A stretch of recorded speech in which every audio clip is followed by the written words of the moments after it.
കരോതി വാചാലം പങ്കും ലംഘയത്തെ ഗിരിം യത്കൃപാതമഹം വന്ദേ പരമാനന്ദമാധവം. സദാശിവസമാരംഭാം ശങ്കരാചാര്യമധ്യമാം അസ്മദാചാര്യപര്യന്താം വന്ദേ ഗുരുപരംപരാം.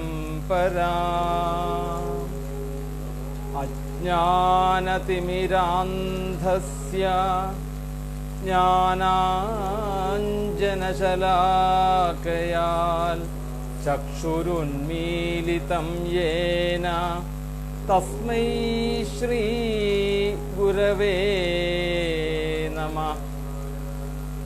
ഗുരവേ സർവലോകാനാം ഭിഷജേ ഭവരോഗിണാം നിധയേ സർവവിദ്യാനാം ദക്ഷിണാമൂർത്തയേ നമഃ. ത്വമേവ മാതാ ച പിതാ ത്വമേവ ത്വമേവ ബന്ധുശ്ച സഖാ ത്വമേവ ത്വമേവ വിദ്യാദ്രവിണം ത്വമേവ ത്വമേവ സർവം മമ ദേവദേവ.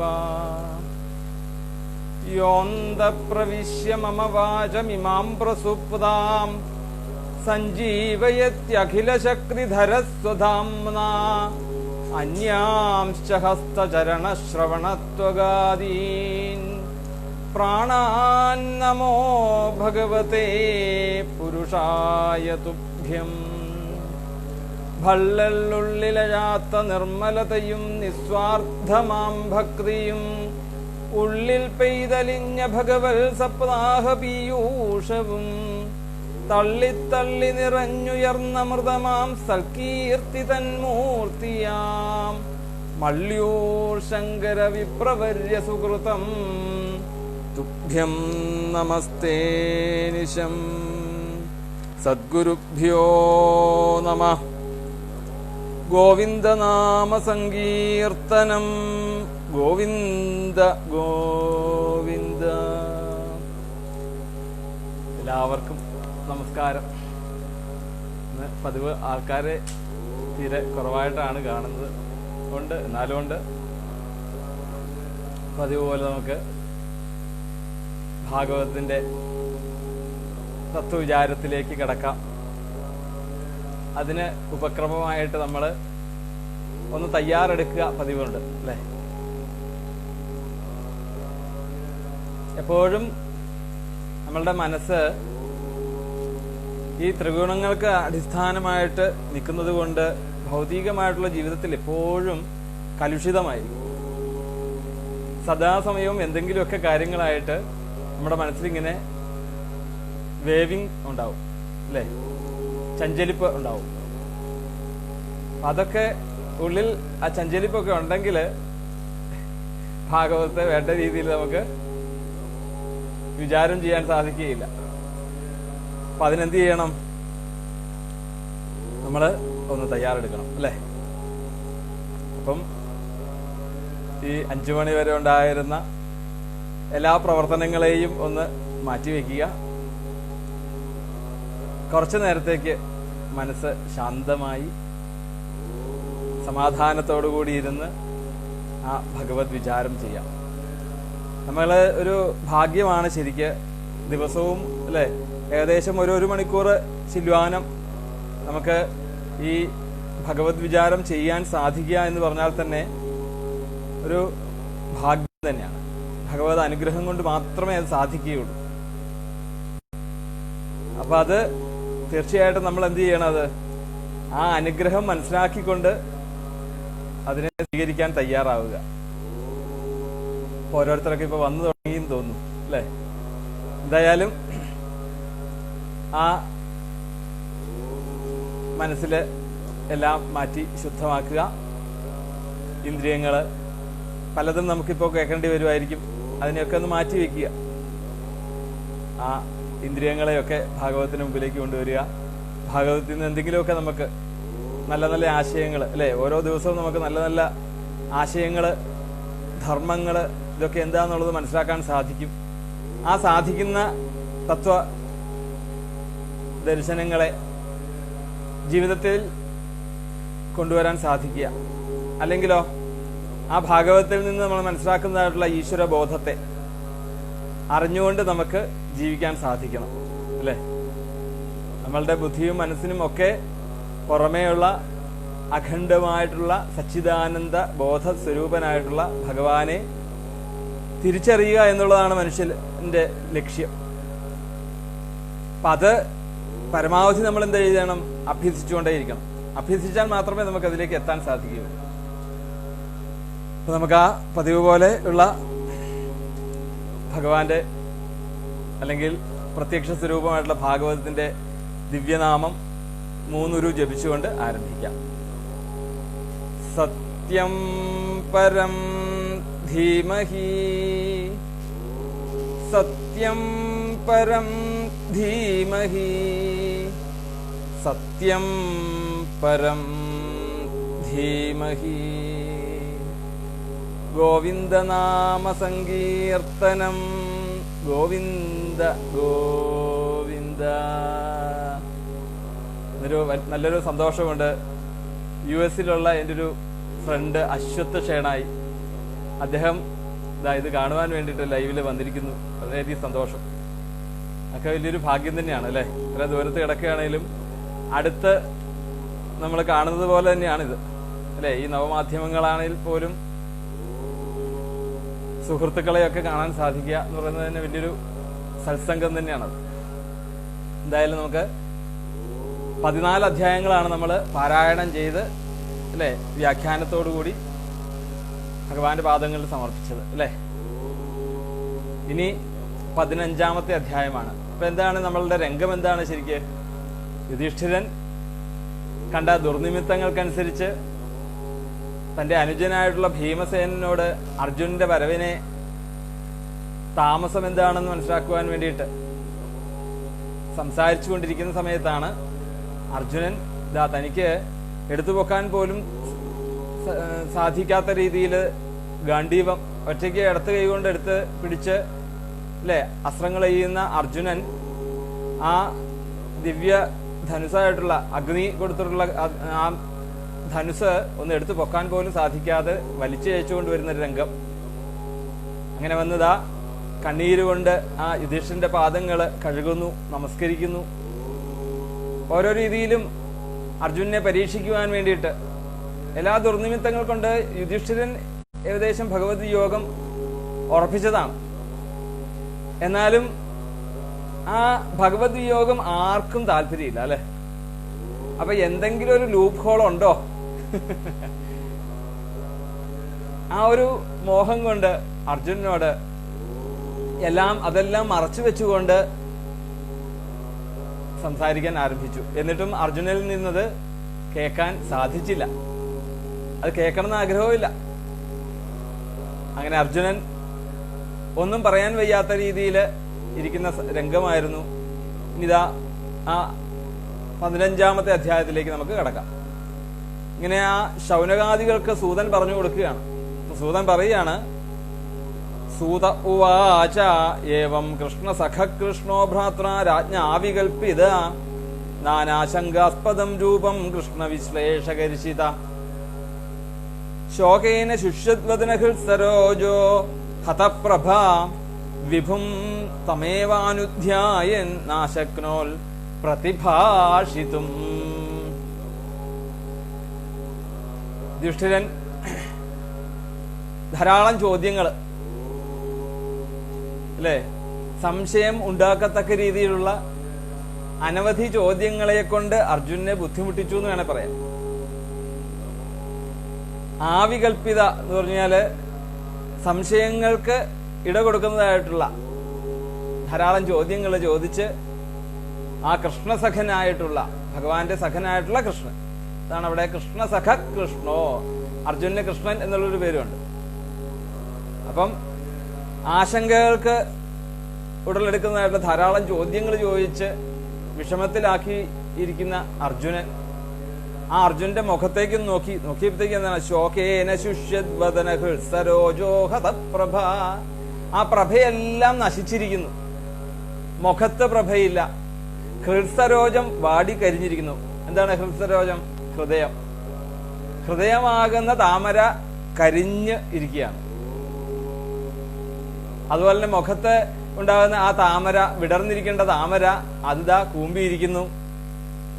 വിഭും തമേവാനുധ്യായൻ നാശക്നോൽ പ്രതിഭാഷിതും. ആ വിഭുവിനെ കുറിച്ച് തമേവാനുധ്യായൻ, ഭഗവാന്റെ വിയോഗത്തെ കുറിച്ച് വ്യക്തമായിട്ട് മനസ്സിലാക്കിയിട്ടുള്ള വേദനയിലാണ് അർജുനൻ. അപ്പൊ ആ ഭഗവാനെ കുറിച്ച് സ്മരിച്ചുകൊണ്ട് യാതൊന്നും പറയാൻ വേണ്ടിയിട്ട് സാധിക്കാതെ അവിടെ തന്നെ ഇതാ തലകുനിച്ചുകൊണ്ട് കണ്ണീരോടുകൂടി അവിടെ അർജുനൻ അവിടെ ഇരുന്നു എന്ന് പറയാണ്. നികൃച്ഛ്രേണ സംസ്തഭ്യ ശുചഃ പാണിന അമൃജ്യ നേത്രയോഹോ പരോക്ഷേണ സമുന്നദ്ധ പ്രണയ ഉത്കണ്ഠ്യകാതര. കണ്ഠം വരണ്ടു, ഗദ്ഗദം, ഹൃദയം തളർന്നു, മുഖം വാടി, എല്ലാ തേജസ്സും നഷ്ടപ്പെട്ടു. ഇപ്പൊ ഈ ഭഗവത് സ്മരണ കിടക്കുന്നത് കൊണ്ട് പുറത്തേക്ക് ഒരു വാക്കുകളും അർജുനന് വരുന്നില്ല. അങ്ങനെ വന്നപ്പോഴാണ് അർജുനൻ എന്ത് ചെയ്തു? ഇതിനെ ഒന്ന് നിയന്ത്രിച്ചാലേ പറയാൻ പറ്റുള്ളൂ അല്ലെ. നമുക്കൊക്കെ സങ്കടം വന്നു കഴിഞ്ഞാല് നമുക്കൊന്നും പുറത്തേക്ക് വാക്കുകൾ വരില്ല, എത്രയൊക്കെ ശ്രമിച്ചാലും വാക്കുകൾ വരില്ല അല്ലെ. അപ്പൊ അവിടെ പറയുകയാണ്, കൃച്ഛ്രേണ സംസ്തഭ്യ ശുച പാണിനാമൃജ്യ നേത്രയോഹോ. കണ്ണിൽ നിന്ന് വരുന്ന കണ്ണീരുകളെ അർജുനൻ ഒരു വിധത്തിൽ തുടച്ചു മാറ്റി, പിന്നീട് കണ്ണീര് വരാതിരിക്കുവാൻ വേണ്ടി ശ്രമിച്ചു. പരോക്ഷേണ സമുന്നദ്ധ പ്രണയ ഉത്കണ്ഠ്യകാതര. എന്തുകൊണ്ടാണ്? പരോക്ഷമായിട്ടുള്ള ഭഗവാന്റെ ആ പ്രേമത്തെക്കുറിച്ചും പ്രണയ ഉത്കണ്ഠ്യകാതര അതിനെക്കുറിച്ച് ഓർത്ത് വിഷമിച്ചുകൊണ്ട് ആ ദുഃഖത്തെ ഒതുക്കി അർജുനൻ. സഖ്യം മൈത്രീം സൗഹൃദം ജസാരഥ്യാദിഷു സംസ്മരൻ നൃപമഗ്രജമിത്യാഹ ബാഷ്പഗദ്ഗതയാ ഗിരാ. പെട്ടെന്ന് നമുക്കൊക്കെ എങ്ങനെയാണല്ലോ, ഭഗവത് വിയോഗം വരുമ്പോഴേക്കും ഭഗവാൻ ചെയ്തതായിട്ടുള്ള ഓരോ കാര്യങ്ങളെ കുറിച്ച് അർജുനൻ ഓർക്കുകയാണ്. സഖ്യം മൈത്രീം സൗഹൃദം ച സാരഥ്യാദിഷു സംസ്മരൻ. സഖാവായിട്ട് തന്റെ കൂടെ എപ്പോഴും കൂടെ ഉണ്ടായിരുന്ന ഭഗവാൻ, മൈത്രീഭാവത്തിലായിട്ട് എപ്പോഴും. മൈത്രി എന്ന് പറഞ്ഞു കഴിഞ്ഞാൽ നമുക്കറിയാം അല്ലെ, നമ്മള് സഖാവ്, മൈത്രി, സൗഹൃദം അല്ലെ, സുഹൃത്ത്, ഇത് മൂന്നും വേർതിരിച്ച് നമ്മൾ മനസ്സിലാക്കിയാണ് ഇതിനു മുമ്പ് നമ്മൾ എപ്പോഴോ സംസാരിച്ചപ്പോ. അപ്പൊ തനിക്ക് ഇഷ്ടമല്ലെങ്കിലും മറ്റുള്ളവർക്ക് ഇഷ്ടത്തിന് വേണ്ടിയിട്ട് ചെയ്യുന്നതിനാണ് മൈത്രി എന്ന് പറയുന്നത്. അങ്ങനെ ഈ ഭഗവാൻ ബലരാമസ്വാമിയെ പോലും, അല്ലെങ്കിൽ തന്റെ ജ്യേഷ്ഠനായിട്ടുള്ള ബലഭദ്രസ്വാമിയെ പോലും നോക്കാതെ തന്റെ അനീതിയായിട്ടുള്ള സുഭദ്രയെ അർജുനന് കൊടുക്കാൻ വേണ്ടിയിട്ട് കൂട്ടുനിന്നോടെ. അതാണ് മൈത്രീഭാവം, സൗഹൃദഭാവം. ഇതെല്ലാത്തിലും വേണ്ട രീതിയിൽ ഭഗവാൻ തനിക്ക് ചെയ്തതായിട്ടുള്ള സഹായങ്ങളെ കുറിച്ചൊക്കെ ഓർത്തുകൊണ്ട് നൃപമഗ്രജമിത്യാഹ ബാഷ്പഗദ്ഗതയാ ഗിരാ. ഇനിയിപ്പോ അവിടെ ഏട്ടാന്നൊന്നുമല്ല അവിടെ ഇനി സംബോധന, പിന്നെന്താണ്? രാജാവേ എന്ന് സംബോധനയോടുകൂടി ആരംഭിക്കുകയാണ്. കാരണം രാജാവ് ആയിട്ടുള്ള യുധിഷ്ഠിരൻ ഇത് അറിഞ്ഞിട്ടില്ലയോ എന്നുള്ള ഒരു സംശയം കൂടിയാണ്. രാജാവ് എന്ന് പറഞ്ഞാൽ എന്താണ് ശരിക്ക്? പ്രജകളെ കുറിച്ച് വേണ്ട രീതിയിൽ എല്ലാ വിവരങ്ങളും അതാത് സമയത്ത് തന്നെ അറിഞ്ഞുകൊണ്ടിരിക്കണം. സസ്യങ്ങളെ കുറിച്ചാണേലും പ്രകൃതിയെ കുറിച്ചാണേലും അല്ലെ, സന്യാസിമാരെ കുറിച്ചാണേലും ജനപദങ്ങളെ കുറിച്ചാണേലും എല്ലാവരുടെയും ഹിതങ്ങളെയും അഹിതങ്ങളെയും സദാസമയവും താൻ അറിഞ്ഞിരിക്കേണ്ട ആളാണ് രാജാവ്. അതിനു വേണ്ടിയിട്ടാണ് സഹമന്ത്രിയായിട്ടുള്ള ഇപ്പൊ അർജുനനെ ആ ഭഗവാന്റെ അടുത്തേക്ക് വിവരങ്ങൾ അന്വേഷിക്കുവാൻ വേണ്ടി പറഞ്ഞു വിട്ടത്. അപ്പൊ തിരിച്ചു വന്നിട്ട് രാജാവിനോടായിട്ട് പറയുന്നതായിട്ടുള്ള രീതിയിലാണ്. ഇപ്പൊ വലിയേട്ടനോട് പറയുന്ന പോലെയല്ല, രാജാവിനോടായിട്ട് പറയുകയാണ്. ബാഷ്പഗദ്ഗതയാ ഗിരാ. ഗദ്ഗത കണ്ഠനായിക്കൊണ്ട് അർജുനൻ ആ ഏട്ടനോട് പറയുന്നു. അർജുന ഉവാച വഞ്ചിതോഹം മഹാരാജ ഹരിണാബന്ധുരൂപിണായേന മേപഹൃതം തേജോ ദേവവിസ്മാപനം മഹൽ. ഏട്ടാന്നല്ല അവിടെ അല്ലെ, മഹാരാജ, വഞ്ചിതോഹം മഹാരാജ. മഹാരാജാവേ, ഞാനിന്ന് വഞ്ചിക്കപ്പെട്ടു ശരിക്ക്. ഹരിണാ ബന്ധുരൂപിണ, ആ ഹരിയാകുന്ന കൃഷ്ണനാൽ ബന്ധുവായിട്ടുള്ള ആ ഹരിയാൽ ഞാൻ ഇന്ന് വഞ്ചിക്കപ്പെട്ടു. ഏനമേപഹൃതം തേജോ ദേവ വിസ്മാപനം മഹൽ. എന്റെ മഹത്വരമായിട്ടുള്ള തേജസ്, ദേവവിസ്മാപനം, ദേവന്മാരെ പോലും വിസ്മയിപ്പിക്കുന്നതായിട്ടുള്ള എന്റെ തേജസ്, ആ തേജസ്സിനെ ഒക്കെ ഇന്നിതാ ഇല്ലാണ്ടാക്കി എന്ന് പറയാണ്. എന്തൊക്കെ തേജസ് ഐശ്വര്യങ്ങള് ഒക്കെ ഉണ്ടെങ്കിൽ അത് ഭഗവാന്റെ അംശമാണ് എന്ന് കണ്ടില്ല എങ്കിൽ തീർച്ചയായിട്ടും എന്താണ് അവിടെ ഉണ്ടാകുന്നത്? അവിടെ ഒരു അഹംബോധമാണ് അവിടെ ഉണ്ടാകുക ശരിക്കും.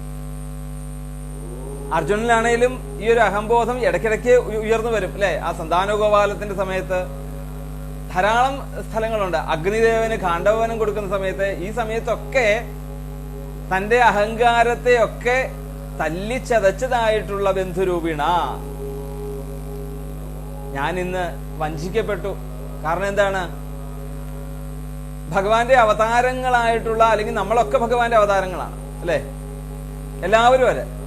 അപ്പം നമുക്കുണ്ടാകുന്നതായിട്ടുള്ള ഐശ്വര്യങ്ങളും സ്ഥാനമാനങ്ങളും ഒക്കെ അത് ആരുടെയാണത്? അത് ഭഗവാന്റെയാണത്. അങ്ങനെ നമ്മളെ ഈശ്വരാംശമാണെങ്കിൽ അത് ഭഗവാന്റെ ആണ്. ആ ഐശ്വര്യവും ധനവും സമ്പൽ സമൃദ്ധിയും ഒക്കെ തന്നെ അത് ഈശ്വരന്റെ ആണ് എന്ന് നമുക്ക് തോന്നുകയാണെങ്കിൽ ഒരിക്കലും അവിടെ അഹംബോധം അവിടെ ജനിക്കുന്നില്ല. അല്ലാത്തടത്തോളം കാലം എന്താണ്? നമുക്കതിൽ നിന്ന് ഒരു മതം നമുക്കുണ്ടാവും. ഗീതയില് അർജുനനോട് ഉപദേശിക്കുന്നുണ്ട് ഭഗവാൻ, യദ്യൽ വിഭൂതിമൽ സത്വം ശ്രീമൽ ഊർജിതമേവ തദ്ദേവാഗച്ഛത്വം മമ തേജാംശ സംഭവം. അർജുന, ഞാനിവിടെ പല വിസ്താരണങ്ങളായിട്ട് ഞാനിവിടെ അവതരിച്ചിട്ടുണ്ടാവും. അപ്പൊ അവതരിച്ചിട്ടുണ്ടെങ്കിൽ അവിടെ കാണുന്ന ഐശ്വര്യങ്ങൾക്കും ധനത്തിനും സമ്പത്തിനും ഭൂസ്വത്തിനും ഒക്കെ അവകാശി ആരാണ്? ഞാൻ തന്നെയാണ്. അപ്പം എന്നെ മറന്നുകൊണ്ട് അതിനെ ആശ്രയിച്ച്, അല്ലെങ്കിൽ അതാണ് ശരി എന്ന് ആശ്രയിച്ചുകൊണ്ട് ജീവിച്ചു കഴിഞ്ഞാൽ അർജുന അത് ദോഷത്തിനായിട്ട് വരും.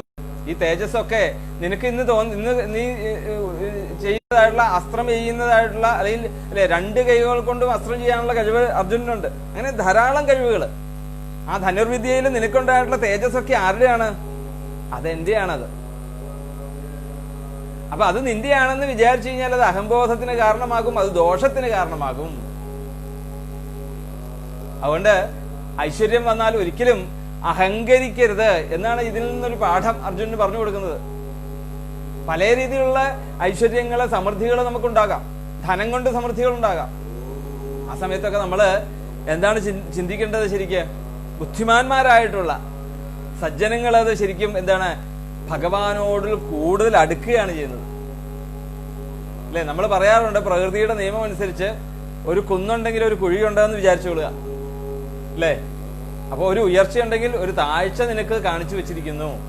അതങ്ങനെയാണ് എപ്പോഴും അല്ലെ. Every action equal to opposite reaction പറയുമല്ലോ. അപ്പം ഈ ഒരു സത്യത്തെ എപ്പോഴും നമ്മൾ ഓർത്തുകൊണ്ടിരിക്കണം. അതുപോലെ തന്നെ നമ്മളെ കുറച്ച് വിഷമിപ്പിക്കുകയാണെങ്കിൽ അത് ഭഗവാൻ നല്ലൊരു സ്ഥാനത്തേക്ക് അല്ലെങ്കിൽ നല്ലൊരു ഭാവിയിലേക്ക് വേണ്ടിയിട്ടാണ് നമ്മളെ കുറച്ച് വേദനിപ്പിക്കുന്നതെന്ന് വിചാരിക്കുക. പരീക്ഷണമായിട്ട് തന്നെ വിചാരിക്കാവുള്ളൂ എന്ന്. അതാണ് അവിടെ ഗീതയില് അർജുനനെ ഉപദേശിക്കുന്നതിന്റെ കാര്യം അതാണ്. നീ ഇന്ന് ചെയ്യുന്നതായിട്ടുള്ള അസ്ത്രവിദ്യയുടെയൊക്കെ മഹത്വം എന്താണ് ശരിക്ക്? അത് എന്നിൽ നിന്നുള്ള ആ തേജസ്സാണത്. ആ തേജസ് നിന്റെ ഉള്ളിലുള്ളതുകൊണ്ടാണ്. ഇല്ലെങ്കിൽ എന്താണ് അല്ലെ, നമ്മൾ പറയാറുണ്ടല്ലോ, ഉള്ളിലുള്ള ആ തേജസ് അങ്ങ് മാറിക്കഴിഞ്ഞാൽ പിന്നെ നമ്മൾ ഒരേ പേരിലേ വിളിക്കാറുള്ളൂ അല്ലെ. ശവം എന്നേ വിളിക്കാറുള്ളൂ. ജഡവസ്തുവാണ് അവിടെ. അപ്പം അത് അഹങ്കരിക്കണ്ട എന്ന് പറയാണ്. ഐശ്വര്യത്തിൽ ഒരിക്കലും അഹങ്കരിക്കണ്ട. ഇന്ന് ഞാൻ വഞ്ചിക്കപ്പെട്ടു മഹാരാജാവേ. എന്റെ ആ തേജസ്സും ശക്തിയൊക്കെ അദ്ദേഹം എനിക്ക് തന്നതായിട്ടുള്ള ശക്തി, തേജസ് ഇതെല്ലാം അദ്ദേഹം അപഹരിക്കപ്പെട്ടു, അല്ലെങ്കിൽ അത് അദ്ദേഹം തന്നെ തിരിച്ചത് അവിടുന്ന് സ്വീകരിച്ചു എന്നർത്ഥം. കാരണം അർജുനന് ഭഗവാൻ ഇല്ലാത്ത സമയത്തൊന്നും അർജുനൻ ബിഗ് സീറോയാണ്, അല്ലെ?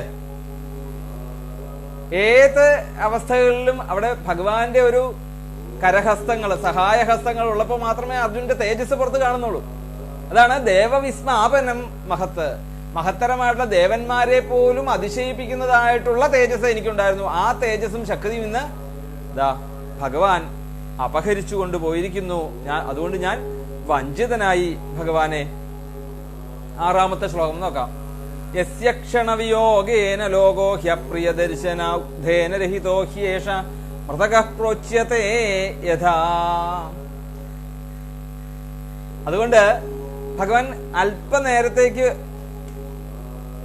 പോലും ഭഗവാന്റെ ആ വിയോഗം നമുക്ക് എടുത്തറിയാൻ സാധിക്കുമെന്നർത്ഥം. എന്തുകൊണ്ടാണ്? ഭഗവത് അനുഗ്രഹം ഇല്ലാത്ത സമയത്ത് നമുക്ക് ഉണ്ടാകുന്ന അനുഭവമാണ് പറയുന്നത് അർജുനൻ. അപ്പൊ അല്പനേരത്തേക്ക് പോലുള്ള വിയോഗം ഈ ലോകത്തെ പോലും മാറ്റി വരും, മറിക്കും. ഈ ലോകത്തെ തന്നെ നേരെ വിപരീതമായിട്ട് വരും, അല്ലെ? നമ്മളിപ്പോൾ ഇന്ന് നമ്മൾ അനുഭവിക്കുന്നതായിട്ടുള്ള ലോകം, അല്ലെ, ഒരു ദുഃഖപൂരിതമായിട്ടുള്ള ഒരു യാതൊരു ഭഗവാന്റെ അനുഗ്രഹവും ഇല്ലാത്ത ഒരു അവസ്ഥയാണ് ശരിക്കും. പ്രത്യേകിച്ച് നമ്മളുടെ ആൾക്കാരെ സംബന്ധിച്ചിടത്തോളം, അല്ലെ? ഒന്ന് ആലോചിച്ച് നോക്കൂ. നാമം ജപിച്ചാൽ അറസ്റ്റ് ചെയ്യും എന്നുള്ള ഒരു അവസ്ഥയിലേക്ക് എത്തിക്കഴിഞ്ഞാൽ എന്താണ്? നമ്മളുടെ ശാസ്ത്ര ഗ്രന്ഥങ്ങൾ മുഴുവൻ നാമത്തിന്റെ മഹാത്മ്യാണ് പറയുന്നത്. കലിയുഗത്തിൽ ഒന്നേ രക്ഷയുള്ളൂ, നാമം ജപം കൊണ്ട് മാത്രമേ നമുക്ക് രക്ഷയുള്ളൂ എന്നാണ് കലിയുഗ ധർമ്മം അനുസരിച്ച്, അല്ലെ? അതിനാണ് കലിസന്തരണോപനിഷത്തിലെ ഹരേ രാമ രാമ രാമ ഹരേ ഹരേ ഹരേ കൃഷ്ണ കൃഷ്ണ കൃഷ്ണ ഹരേ ഹരേ എന്ന് 16 അക്ഷരമുള്ള ആ നാമം ദിവസവും ഉരുവിടണം എന്ന് ശാസ്ത്രങ്ങളും അതുപോലെ ഉപനിഷത്തുക്കളും ഒക്കെ നമുക്ക് വിധിച്ചിരിക്കുന്നത്. ഈ കലിയുഗത്തിൽ നമുക്ക് ഒരേ ഒരു രക്ഷ ഇതുകൊണ്ട് മാത്രമേ ഉള്ളൂ. ഏതാണ്? ഈ നാമജപം കൊണ്ട് മാത്രമേ ഉള്ളൂ. ആ നാമം ജപിച്ചാല് ശിക്ഷ അനുഭവിക്കപ്പെടുകേണ്ടി വരിക എന്ന് പറഞ്ഞാൽ എത്ര കണ്ട് ഭാഗ്യഹീനന്മാരാണ് നമ്മൾ എന്ന് ആലോചിച്ചാൽ മതി. അപ്പം ആ അല്പനേരത്തേക്ക് പോലും ഭഗവാൻ ഇവിടെ ഇല്ലാത്ത ഒരു സമയത്ത് ലോകം തന്നെ മാറിമറിക്കുന്നു. അങ്ങനെയുള്ള യസ്യക്ഷണവിയോഗേന ലോഹോ അപ്രിയ ദർശന, അങ്ങനെ കാണാൻ ആരും ആഗ്രഹിക്കുന്നില്ല. അപ്രിയമായിട്ടുള്ള ദർശനമാണത്. അങ്ങനെ കാണാൻ ആവശ്യ എന്താണ്? അതിനുവേണ്ടി നമുക്ക് മോഹിക്കുന്നില്ല. നമ്മളങ്ങനെ ഭഗവാൻ ഇല്ലാത്ത ഒരു ലോകം എന്ന് പറയുന്നത് നമ്മൾ ഒട്ടും ആഗ്രഹിക്കുന്നില്ല. ഉഗ്ധേന രഹിതോ ഹ്യേഷ മൃതകഃ പ്രോച്യതേ യഥാ. അവിടെ പറയാണ് ഉഗ്ധേന രഹിതോ ഹ്യേഷ, അതായത് തന്റെ പ്രാണവായു പോയി കഴിഞ്ഞാൽ എങ്ങനെയാണോ ശരീരത്തിന് സംഭവിക്കുന്നത്, അതുപോലെയാണ് ഈ ലോകം തന്നെ എന്ന് പറയാണ്. കാരണം ലോകത്തിന്റെ പ്രാണവായുവാണ് നശിച്ചത്, അല്ലെ? നമ്മൾ നേരത്തെ പറഞ്ഞതുപോലെ തന്നെ ആ പ്രാണൻ അല്ലെങ്കിൽ തന്റെ ഉള്ളിലുള്ള ആ സത്ത, ഉണ്മയായിട്ടുള്ള ഭഗവാന്റെ ആ ബോധം അവിടുന്ന് ഇല്ലാണ്ടായി കഴിഞ്ഞാല് വെറും, അല്ലെ, ഒരു അപ്രിയ ദർശനമായിട്ടുള്ള ജഡവസ്തുവായിട്ട് നമ്മൾ അതിനെ കാണുന്നു. പിന്നെ അതിന് ഒരു പ്രത്യേക പേരില്ല, എല്ലാം ഒരുപോലെയാണ്. പിന്നെ അത് ആർക്കും വേണ്ടാത്തതായിട്ടുള്ള കുറച്ച് കഴിയുമ്പോ അത് ചീഞ്ഞ് എന്താണ് മറ്റുള്ളവർക്ക് ദുഷ്കരമായി തുടങ്ങും.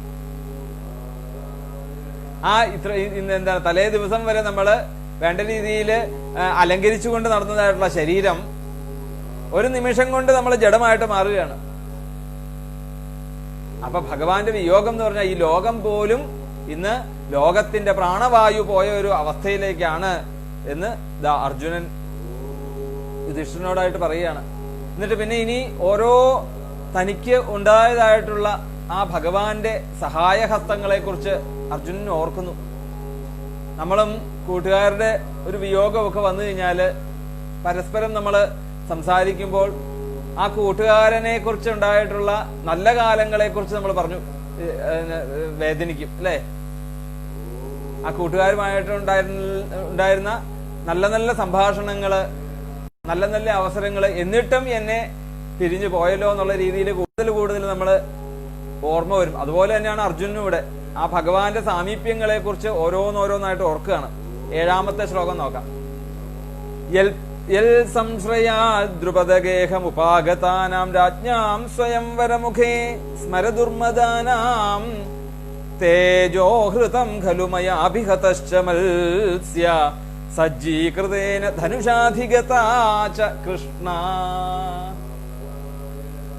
അവിടെ പാഞ്ചാലിയുടെ സ്വയംവരത്തെ കുറിച്ചാണ് അവിടെ പറയുന്നത് അല്ലേ.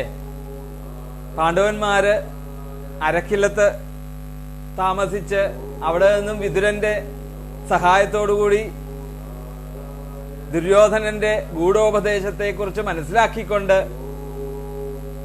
വിതുരനാൽ അല്ലെങ്കിൽ ഖനകനെ കൊണ്ട് ചെയ്യിച്ചതായിട്ടുള്ള പഴുതിലൂടെ വേറൊരു രാജ്യത്തിലേക്ക് പോയി ഏകചക്ര എന്ന് പറഞ്ഞ സ്ഥലത്താണ് ഇപ്പൊ താമസിക്കുന്നത്. ഏകചക്ര എന്ന് പേരായിട്ടുള്ള സ്ഥലത്താണ് ഇപ്പം ഇവര് രഹസ്യമായിട്ട് അവിടെ താമസിക്കുന്നത്. അവിടെ എങ്ങനെയാ താമസിക്കുന്നത്? ബ്രാഹ്മണ വേഷത്തിലാണ് താമസിക്കുന്നത്. അങ്ങനെ ആ വനവാസകാലത്ത് ഒരു ബ്രാഹ്മണ വേഷത്തിൽ നടക്കുന്ന സമയത്താണ് അവിടെ ദ്രുപദ മഹാരാജാവിന്റെ പുത്രിയായിട്ടുള്ള ദ്രൗപദിയുടെ സ്വയംവരം ആണ് എന്നുള്ളൊരു വാർത്ത കേൾക്കുന്നത്. ഈ ദ്രുപദൻ ഛത്രവതി എന്ന് പേരായിട്ടുള്ള പാഞ്ചാല ദേശത്തെ രാജാവാണ്. പാഞ്ചാല രാജധാനിയിലെ രാജാവ്. അദ്ദേഹത്തിന്റെ പ്രഷദൻ എന്ന് പറഞ്ഞ രാജാവിന്റെ മകനാണ് ഈ ദ്രുപദ മഹാരാജാവ്. ദ്രുപദൻ ഒരിക്കല് ദ്രോണാചാര്യരുമായിട്ട് ഒരു വൈരമുണ്ടായി. അങ്ങനെ ഈ ദ്രോണരെ കൊല്ലുവാൻ വേണ്ടിയിട്ട് ഒരു പുത്രൻ ഉണ്ടാവണം. ഇദ്ദേഹം വിവാഹം കഴിച്ചെങ്കിലും വിവാഹത്തിൽ നിന്നും പുത്രന്മാരൊന്നും ഉണ്ടാകാത്ത ദുഃഖമുണ്ടായി. അങ്ങനെ ഇരിക്കുമ്പോഴാണ് വസിഷ്ഠനെയും ധാരാളം ഋഷീശ്വരന്മാരെയൊക്കെ വിളിച്ച് ഒരു യാഗം നടത്തി. നമ്മള് ഏത് പൂജ ചെയ്താലും യജ്ഞങ്ങൾ ചെയ്താലും അതിലൊക്കെ ഉദ്ദേശശുദ്ധി വേണമെന്ന് പറയും അല്ലേ. നമ്മൾ ശത്രു സംഹാരത്തിന്റെ ഒരിക്കൽ നമ്മൾ പറഞ്ഞിരുന്നു. അതുപോലെ തന്നെ നമ്മൾ ചെയ്യുന്ന ഏത് പ്രവൃത്തികളും, പൂജ എന്ന് പറഞ്ഞാൽ എന്താണ്? കർമ്മങ്ങള്. എന്ത് കർമ്മങ്ങളായിക്കോട്ടെ അതിന് ഒരു ഉദ്ദേശശുദ്ധി വേണം. അതിന്റെ ധാർമ്മികമായിട്ടുള്ള ഒരു നിലപാട് അതിനുണ്ടായിരിക്കണം കർമ്മങ്ങൾക്ക്.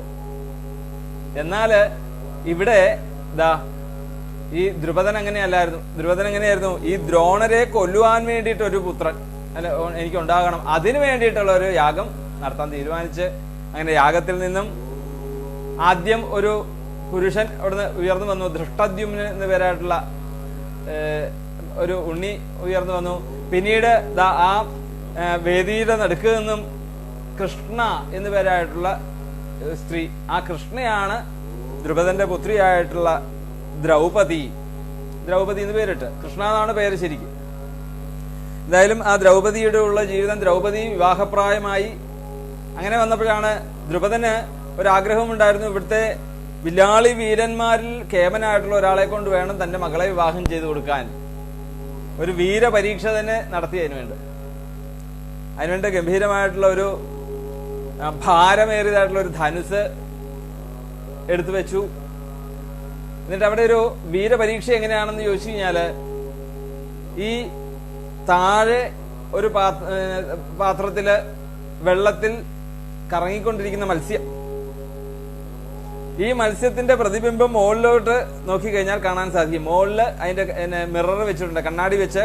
ആ കണ്ണാടിയിലൂടെ നമുക്ക് മത്സ്യത്തിനെ കാണാൻ സാധിക്കും. അപ്പം ഈ ഭാരമേറിയതായിട്ടുള്ള ധനുസ് എടുത്ത് 5 ശരങ്ങളെ കൊണ്ട് ഈ ലക്ഷ്യത്തിലേക്ക് എത്തുക, അതാണ് പരീക്ഷ. എന്തായാലും ഈ വിവരം വേദവ്യാസ മഹർഷി നേരെ രഹസ്യമായിട്ട് ഈ പാണ്ഡവന്മാരെ വിവരം അറിയിച്ചു. അതുകൊണ്ട് ഉറപ്പായിട്ടും നിങ്ങള് പോകുവാൻ വേണ്ടിയിട്ട് തയ്യാറാവണം എന്ന് അവരെ ധരിപ്പിക്കുകയും പോകാൻ തയ്യാറാവണമെന്ന് പ്രേരിപ്പിക്കുകയും കൂടെ ചെയ്തു വേദവ്യാസ മഹർഷി. എന്തായാലും ഇവര് എല്ലാവരും ബ്രാഹ്മണരുടെ വേഷമാണല്ലോ, ബ്രാഹ്മണരെ എല്ലാവരും കൂടി ഭഗവാനെ കൂട്ടിക്കൊണ്ട് അവിടെ ആ സഭയിലേക്ക് അങ്ങ് ചെന്നു. അവിടെ ചെന്ന് ഈ ദ്രൗപദിയെ വിവാഹം ചെയ്യുവാൻ വേണ്ടി ഉള്ള വീരപരീക്ഷയുടെ രാജാക്കന്മാര്, ഇപ്പൊ ഭഗവാൻ എന്ത് ചെയ്തു? വന്ന രാജാക്കന്മാരുടെ ഒക്കെ തേജസ്സിനെ ആദ്യം തന്നെ അവിടുന്ന് അപഹരിച്ചു ഭഗവാൻ. അവിടെ വന്നിട്ടുള്ള ആരൊക്കെയാണ്? കർണൻ, അതുപോലെ തന്നെ ശല്യര്, ജരാസന്ധൻ, ദുര്യോധനൻ തുടങ്ങി ധാരാളം രാജാക്കന്മാർ അവിടെ വന്നിരിക്കുന്നു. ആ കർണന്റെ പോലും തേജസ്സിനെ ഭഗവാൻ അവിടുന്ന് ആദ്യം തന്നെ അപഹരിച്ചു കഴിഞ്ഞു. അതിനുശേഷമാണ് അർജുനൻ ആ ധനുസ്സെടുത്ത് ഈ ലക്ഷ്യം വെച്ച് ആ മത്സ്യത്തിനെ എയ്യുവാൻ വേണ്ടിട്ട് തയ്യാറായപ്പോൾ അത് ഭഗവാന്റെ സഹായഹസ്തങ്ങളെ കൊണ്ട് തനിക്കിതാ ആ മത്സ്യത്തിനെ എയ്ത് ആ ദ്രൗപദിയെ അവിടുന്ന് സ്വീകരിക്കാനും അതിനു വേണ്ടിയിട്ട് ഭഗവാൻ സഹായിച്ചു. ഈ ദ്രൗപദിക്ക് ഇങ്ങനെ ഒരു അവസ്ഥ ഉണ്ടാകാൻ ഒരു കാരണമുണ്ട്. പണ്ട് ഇതിന്റെ പൂർവ്വജന്മം ശരിക്കും ദ്രൗപദിയുടെ ഒരു ഋഷികന്യകയായിരുന്നു. മഹാദേവന്റെ പരമഭക്തിയായിട്ടുള്ള ഋഷികന്യക ധാരാളം കാലം തപസ് ചെയ്ത് പ്രായമെത്തിയിട്ടും വിവാഹം കഴിയാതിരുന്നു. അപ്പൊ ഈ വിവാഹം കഴിയുവാൻ വേണ്ടിയിട്ട് മഹാദേവനെ തപസ് ചെയ്തു.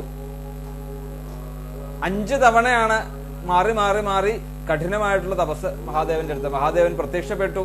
എന്നിട്ട് പറഞ്ഞു, നീ ഒട്ടും തന്നെ ഖേദിക്കേണ്ട, നിനക്ക് അടുത്ത ജന്മത്തില് 5 ഭർത്താക്കന്മാര് നിനക്ക് ഉണ്ടാകും, ആ ജന്മം നിനക്ക് സഫലമാകും എന്ന് പറഞ്ഞ് അനുഗ്രഹിച്ചാണ്. പിന്നീട് ആ ഋഷികന്യകയുടെ പുനർജന്മമാണ് ഈ ദ്രൗപദി.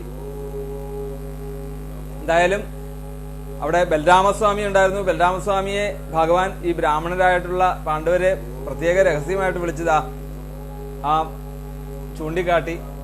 എന്തായാലും ഗംഭീരമായിട്ടുള്ള ആ സ്വയംവരം അവിടെ നിന്ന് സ്വീകരിച്ച് ദ്രൗപദിയെയും കൂട്ടിക്കൊണ്ട് നേരെ അമ്മയുടെ അടുത്തേക്ക് പോവുകയാണ്. അമ്മയെ അന്ന് മാറ്റി താമസിപ്പിക്കുകയാണ്. ഒരു കുലാലന്റെ ഭവനത്തിലാണ് ഈ അമ്മ താമസിക്കുന്നത്. അപ്പം ആ അമ്മയുടെ അടുത്തേക്ക് എന്നിട്ട് പറഞ്ഞു, ഇന്ന് ഞങ്ങൾക്കൊരു ഭിക്ഷ കിട്ടിയിട്ടുണ്ട് എന്ന് പറഞ്ഞുകൊണ്ട് അർജുനൻ ദ്രൗപദിയെ കുന്തിദേവിയുടെ അടുത്തുകൊണ്ട് ഏൽപ്പിക്കുകയാണ്. അപ്പോഴാണ് കുന്തിദേവി പറയുന്നത്, ദ്രൗപദിയോട് പറഞ്ഞു, ഈ 5 പേരും എനിക്ക് ഒരുപോലെയാണെന്നും ഇവരെ 5 പേരെയും നീ ഭർത്താവായിട്ട് സ്വീകരിക്കണം എന്ന് പറഞ്ഞ് ആ കുന്തിദേവിയുടെ പാദങ്ങളിൽ നമസ്കരിച്ച് ആ ദ്രൗപദി അതിന് തയ്യാറായി എന്നുള്ള ഒരു കഥ. അപ്പൊ ആ സമയത്തൊക്കെ അങ്ങനെ തേജോഹൃതം ഖലു മയാഭിഹതശ്ച മത്സ്യസജ്ജീകൃതേന ധനുഷാധിഗതാച കൃഷ്ണ. അന്ന് ആ സ്വയംവരത്തില്, ആ പാഞ്ചാലി സ്വയംവരത്തിന് വേണ്ടതായിട്ടുള്ള സഹായങ്ങൾ നിന്ന കൃഷ്ണൻ ഇന്നിതാ ആ കൃഷ്ണനാൽ നമ്മൾ വഞ്ചിക്കപ്പെട്ടു രാജാവേ. പിന്നീട് 8ാമത്തെ ശ്ലോകം നോക്കാം. യൽസന്നിധാവഹമുഖാണ്ഡവമഗ്നയേദാം ഇന്ദ്രം ജസാമരഗണം തരസാ വിജിത്യ ലബ്ധാ സഭാമയകൃതാത്ഭുത ശില്പമായാദിഭ്യോഹരൻ നൃപതയോ ബലിമധ്വരേതേ. പിന്നീട് വേറൊരു രംഗം, ഖാണ്ഡവനം അഗ്നിക്ക് കൊടുത്ത ഒരു രംഗം. ഈ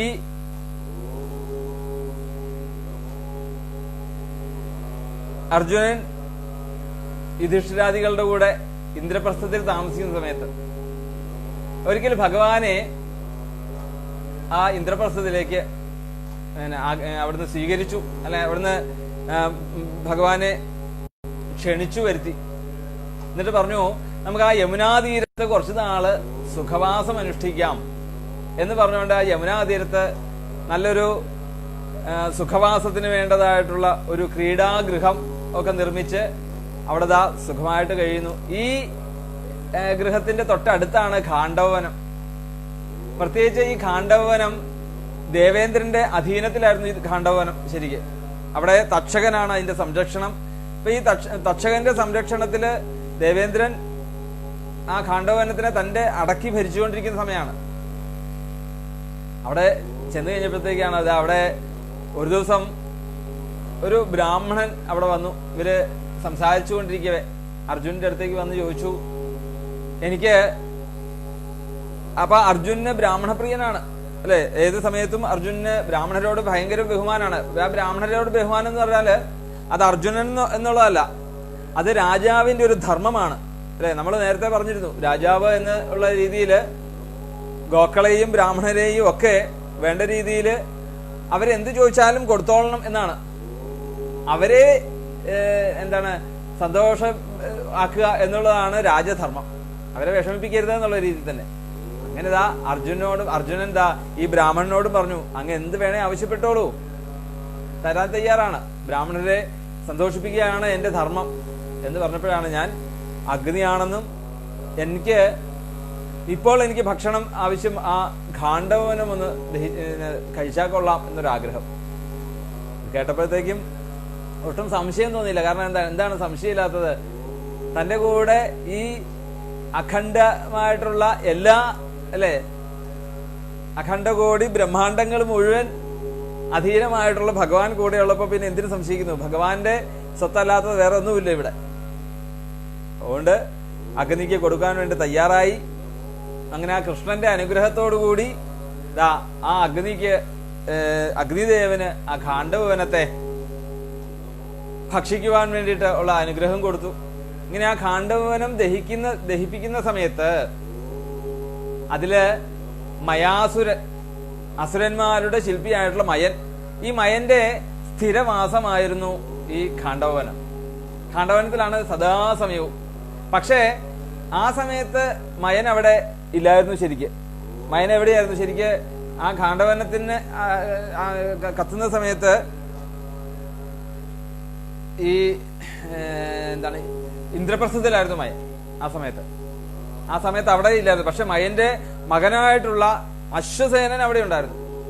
അശ്വസേനൻ എങ്ങനെയൊക്കെയോ രക്ഷപ്പെട്ട് പാതാളത്തിൽ ചെന്ന് രക്ഷപ്പെട്ടു. ഭാര്യ ആയിട്ടുള്ള ഈ അശ്വസേനന്റെ അമ്മ അതില് മരിക്കുകയും ചെയ്തു. എന്തായാലും ഈ അർജുനൻ ഖാണ്ഡവനം ദഹിപ്പിക്കുവാൻ വേണ്ടിയിട്ട് ഏൽപ്പിക്കുകയും ചെയ്തു. അതില് അഗ്നി വേണ്ട രീതിയിൽ അത് ദഹിപ്പിച്ച് സന്തോഷവാനായിട്ട് അർജുനന്റെ അടുത്തേക്ക് വന്ന് സന്തോഷത്തോടുകൂടി താൻ ഗാണ്ഡീവം എന്ന് പറഞ്ഞ ധനുസ് കൊടുത്തു. അതുകൂടാതെ കപിധ്വജത്തോടു കൂടിയിട്ടുള്ള ഒരു രഥം. അർജുനന്റെ രഥത്തിന്റെ ഒരു പ്രത്യേകതയാണ് കപിധ്വജം. വാനര അടയാളത്തിലുള്ള ഒരു കൊടിയുള്ള ധ്വജം രഥം. അതും അർജുനന് കൊടുത്തു. അതുപോലെ കൂടാതെ കൃഷ്ണനെയും കണ്ടു. അപ്പൊ കൃഷ്ണനെയും സന്തോഷത്തില് ആ അഗ്നിദേവൻ തന്റേതായിട്ടുള്ള ഒരു സമ്മാനം എന്നുള്ള രീതിയിൽ അവിടെ വജ്രനാഭം എന്നു പേരായിട്ടുള്ള ഒരു ചക്രം,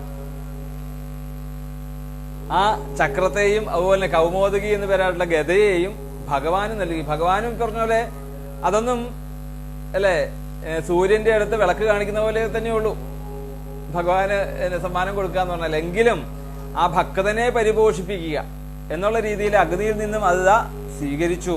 കൃഷ്ണനും അത് ആ ഒരു ഭക്തരക്ഷണം എന്നുള്ള ഭക്ത വാത്സല്യം എന്നുള്ള രീതിയിൽ ഭഗവാനും അതിനെ സ്വീകരിച്ച്.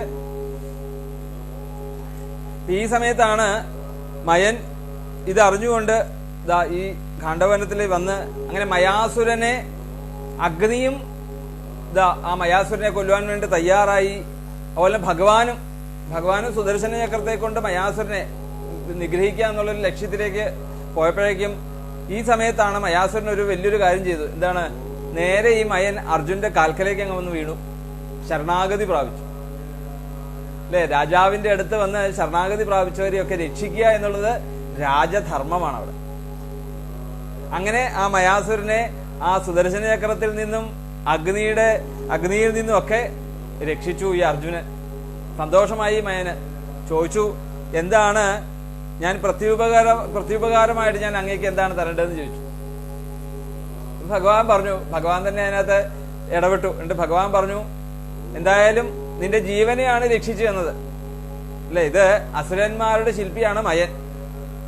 അർജുനനോ ദേവന്മാരുടെ ശില്പിയോ അത് വിശ്വകർമാവാണ്. അപ്പൊ മയാസുരൻ നല്ലൊരു സഭ ഉണ്ടാക്കി.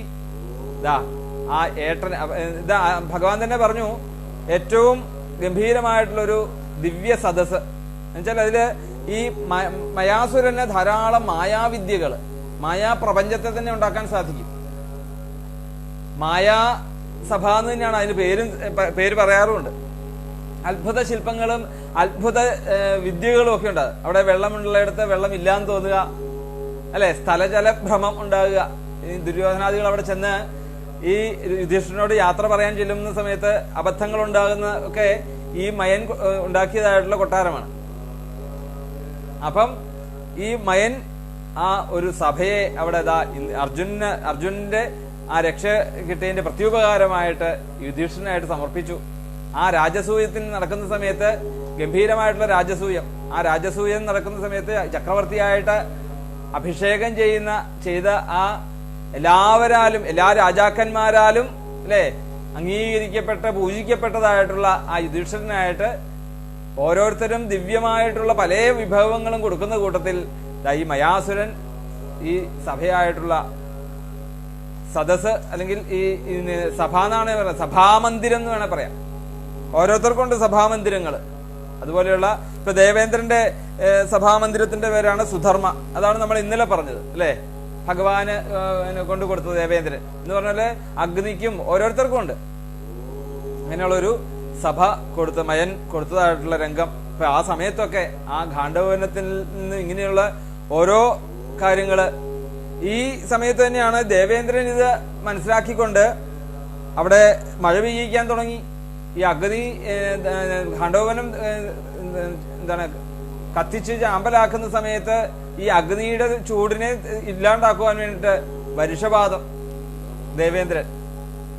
പക്ഷെ ഭഗവാൻ ആ സമയത്തും ആ വരുഷപാതങ്ങളെയൊക്കെ തടഞ്ഞു നിർത്തുവാൻ വേണ്ടി തീരുമാനിച്ചു. പക്ഷെ വീണ്ടും അത് ഘോരമായിട്ടുള്ള ഇടിമുഴക്കങ്ങളോട് കൂടിയിട്ടുള്ള മഴ ഉണ്ടായി. ആ സമയത്ത് ഭഗവാന്റെ അനുഗ്രഹത്താൽ തനിക്ക് തന്റെ കയ്യിലുണ്ടായിരുന്ന ഈ അസ്ത്രങ്ങളെ കൊണ്ട് ആ വരുഷങ്ങളെ മുഴുവൻ തടഞ്ഞു നിർത്തി എന്നാണ് പറയാ. ഇങ്ങനെ തടഞ്ഞു നിർത്തിയപ്പോഴേക്കും ദേവേന്ദ്രന് ഒരു അശരീരി ഉണ്ടായി എന്നാണ് പറയാ. അത് വേറെ ആരുമല്ല അവിടെ നിൽക്കുന്നത്, നരനാരായണന്മാരുടെ അവതാരമാണ്. അവതാരണമായിട്ടൊരു നരനാരായണമൂർത്തിയുടെ പിന്നീടുള്ള അവതാരമാണ് നരനും നാരായണനുമായിട്ടുള്ള അർജുനനും കൃഷ്ണനും. അതുകൊണ്ട് അതിനെതിരെ പ്രവർത്തിക്കുന്നത് അത്ര നന്നല്ല എന്ന് അവിടുന്ന് ഒരു അശരീരി ദേവേന്ദ്രൻ അവിടെ ശ്രദ്ധിച്ചു. ഇത് മനസ്സിലാക്കിക്കൊണ്ട് ദേവേന്ദ്രൻ ആ ഒരു വിഷയത്തിൽ നിന്നും പിന്തിരിഞ്ഞു എന്നും ആ കഥയിൽ സൂചിപ്പിക്കുന്നുണ്ട് എന്ന് പറയാം. ഇനി ആ 9ാമത്തെ ശ്ലോകം നോക്കാം.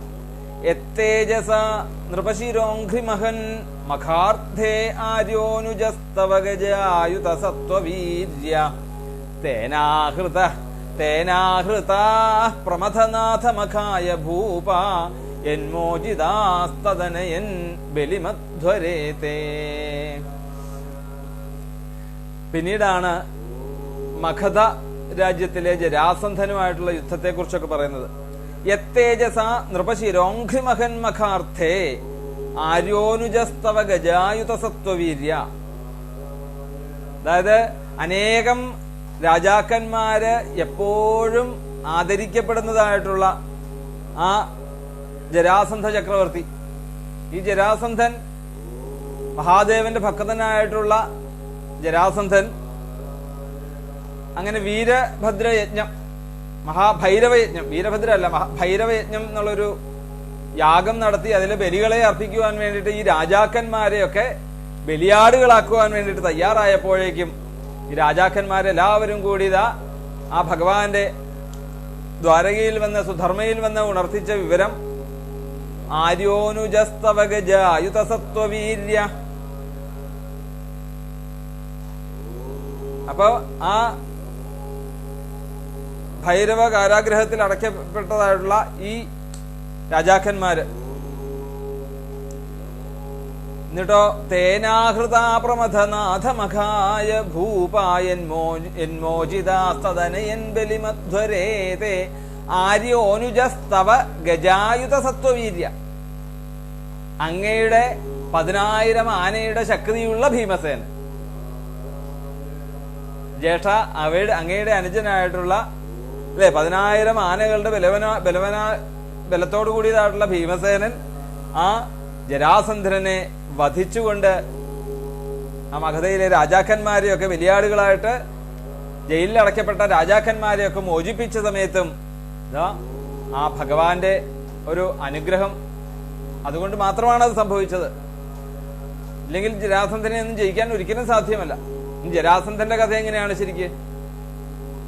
മഗധയിലെ രാജാവായിരുന്നു ഈ ജരാസന്ധൻ.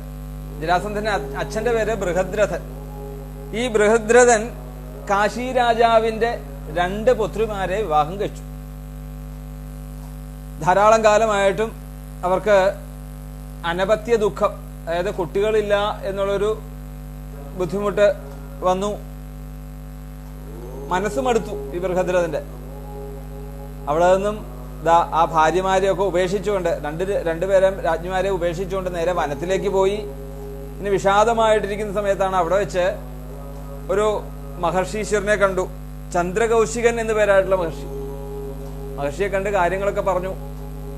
അപ്പൊ മഹർഷി വേണ്ട രീതിയിലുള്ള വേദാന്ത തത്വങ്ങളൊക്കെ പറഞ്ഞു കൊടുത്തു. പുത്രനുണ്ടാകുക എന്ന് പറയുന്നത് അത്ര വലിയ കേമത്തല്ല, അതല്ല നമ്മുടെ ജീവിത ലക്ഷ്യം, അല്ലേ? പുത്രൻ ഉണ്ടായിട്ട് കാര്യമില്ല. പുത്രൻ നമുക്ക് വേണ്ട രീതിയിൽ നമ്മളുടെ ധാർമ്മികമായിട്ടുള്ള രീതിയിലൊക്കെ നമ്മൾ യോജിച്ച രീതിയിൽ വന്നെങ്കിൽ മാത്രമേ നമുക്ക് പ്രയോജനമാകുകയുള്ളൂ. അതൊരു ഭാരം തന്നെയാണ്, ശരിക്കും ബന്ധം തന്നെയാണ്, ഒരു ബന്ധനം തന്നെയാണ്. ഗംഭീരമായിട്ടുള്ള വേദാന്തമൊക്കെ പറഞ്ഞെങ്കിലും തന്റെ രാജവംശത്തിന് എപ്പോഴും പുത്രനുണ്ടാകുക എന്നുള്ളത് അവരുടെ ഒരു ധർമ്മത്തിൽപ്പെട്ടതൊരു കാര്യമാണ്, പ്രജോത്പാദനം.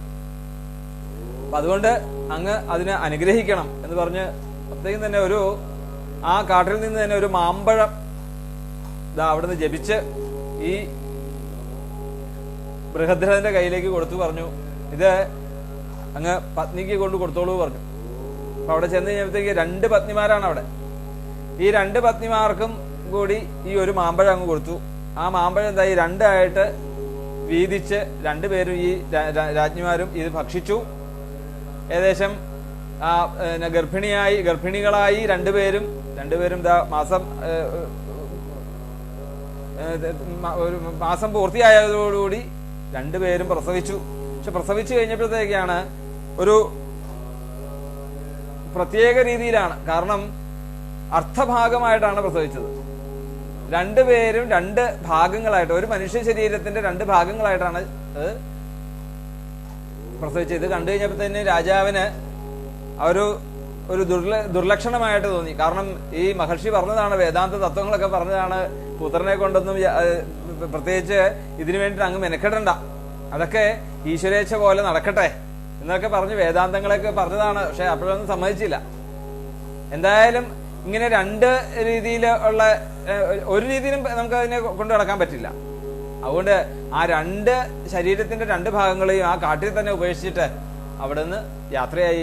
രാജാവ് അവിടുന്ന് ഉപേക്ഷിച്ചിട്ട് പോയി. അവിടുന്ന് ഇങ്ങനെ വന്നു കഴിഞ്ഞപ്പോഴാണ് ഈ വനത്തിൽ താമസിക്കുന്ന ഒരു ജര എന്ന് പറയായിട്ടുള്ള ഒരു രാക്ഷസി, അതാണ് ഇങ്ങനെ പുതിയ ചുടുചോര രക്തം കുടിക്കാൻ വേണ്ടി തയ്യാറായിട്ട് ഇങ്ങനെ നടക്കുക. അങ്ങനെ നോക്കുമ്പോഴാണ് നോക്കിയപ്പോഴത്തേക്കും ഒരു അത്ഭുതമായിട്ട് 2 മനുഷ്യ കുഞ്ഞുങ്ങളുടെ 2 ശരീരം ഇങ്ങനെ കിടക്കുന്നത് കണ്ടു കഴിഞ്ഞപ്പോഴത്തേക്കും ഒരു അത്ഭുതം തോന്നി. ശരിക്ക് ഇവൾ എന്ത് ചെയ്തു, ഈ 2 ഭാഗങ്ങളെയും കൂടെ കൂട്ടി അങ്ങോട്ട് വെച്ചു. കൂട്ടി വെച്ച് കഴിഞ്ഞാൽ അതിന് ജീവൻ വന്നു. അപ്പം ആ കൗതുകം തോന്നിയതോടുകൂടി ഇപ്പൊ ഈ രാക്ഷസിയാണേലും വനത്തിൽ താമസിക്കുന്നവരാണേലും എന്തെങ്കിലുമൊക്കെ ഒരു പ്രത്യേകത അത്ഭുതമായിട്ട് കാണുന്ന വസ്തുക്കളെ അത് രാജാവിന്റെ മുമ്പിൽ കൊണ്ട് കൊടുത്തോളുക, അതാണ് പ്രജകളുടെ താല്പര്യം. സാധാരണ രീതിയിൽ അങ്ങനെയാണ്. നമുക്ക് ഇതിനു മുമ്പ് നമ്മള് ഏതോ പറഞ്ഞപ്പം നമ്മള് കൃപന്റെ കഥ പറഞ്ഞപ്പോ പറഞ്ഞു അല്ലെ, കൃപനും കൃപിയും ഉണ്ടായ കഥ പറഞ്ഞപ്പം മത്സ്യത്തെ ഇതായി കഴിഞ്ഞപ്പോഴത്തേക്കും ആ കുട്ടി അല്ലെ, ആ 2 കുട്ടികള് അപ്പൊ അവരെ കൊണ്ട് ഭഗവാന്റെ മുമ്പിൽ കൊണ്ട് കൊടുക്കുകയായിരുന്നു. അപ്പൊ അങ്ങനെ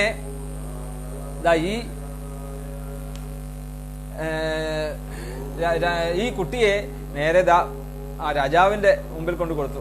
രാജാവിന് വളരെയധികം സന്തോഷമായി ശരിക്കും. കാരണം കുട്ടി വേണമെന്നൊരു മോഹം ഉണ്ടായിരുന്നു. കുട്ടികൾ ഉണ്ടായത് എന്താണ് വിപരീതമായിട്ടുള്ള ഫലത്തിലായി കഴിഞ്ഞപ്പോഴത്തേ അതിനെ ഉപേക്ഷിക്കുകയും ചെയ്തു. അങ്ങനെ ഇരിക്കുമ്പോഴാണ് ഈ ഉണ്ണി ആയിട്ടുള്ള ഉണ്ണിയും കൊണ്ട് വന്നു കഴിഞ്ഞപ്പോഴത്തേക്ക് സന്തോഷമായി. എന്നിട്ട് പറഞ്ഞു, ഈ ജരയോട് ചോദിച്ചു, നിനക്ക് എന്താണ് ഇതിന് പ്രത്യുപകാരമായിട്ട് സമ്മാനമായിട്ട് വേണ്ടതെന്ന് ചോദിച്ചു. എന്ത് വേണേലും നീ ചോദിച്ചോളാൻ പറഞ്ഞു. അപ്പം ആ ഒരു കൗതുകത്തോടുകൂടി രാജാവിന്റെ അനുഗ്രഹം കിട്ടിയതോടുകൂടി വേറൊന്നും അവിടെ ആവശ്യപ്പെട്ടില്ല. പറഞ്ഞു, ആ കുട്ടിക്ക് പേരിടുമ്പം എന്റെ പേരിനോട് ചേർന്ന ഒരു പേര് ഇട്ടാൽ എനിക്ക് സന്തോഷമായി എന്ന് പറഞ്ഞു. അങ്ങനെ ജരയാൽ സന്ധിക്കപ്പെടുന്നവൻ എന്നുള്ള പേരിലാണ് ജരാസന്ധൻ എന്നുള്ളൊരു പേര് ആ ഉണ്ണിക്കിട്ടു. ജരാസന്ധൻ മഹാദേവന്റെ ഭക്തനായിരുന്നു. മഹാദേവനെ നന്നായിട്ട് ഭജിക്കുമായിരുന്നു മഹാഭൈരവൻ. ഈ മഗധ എന്ന് പറഞ്ഞ സ്ഥലം ശരിക്ക് ബീഹാറാണ്, ഇന്നത്തെ ബീഹാർ. അവിടെ ഇപ്പോഴും ഉണ്ട് മഹാഭൈരവ ക്ഷേത്രം, കാലഭൈരവ ക്ഷേത്രം എന്നൊക്കെ പറഞ്ഞ് ഈ കാലഭൈരവന്റെ ഭക്തന്മാരായിട്ടൊക്കെ ധാരാളം തപോധനന്മാര് ഇന്നും അവിടെ ജീവിച്ചിരിക്കുന്നു. അതൊക്കെ ശരിക്ക് ഈ ജരാസന്ധന്റെ രാജാവായിരിക്കുന്ന സമയത്ത് ഉണ്ടായിരുന്ന ക്ഷേത്രമാണ്. അന്ന് ഉണ്ടായതാണ് ആ ക്ഷേത്രം.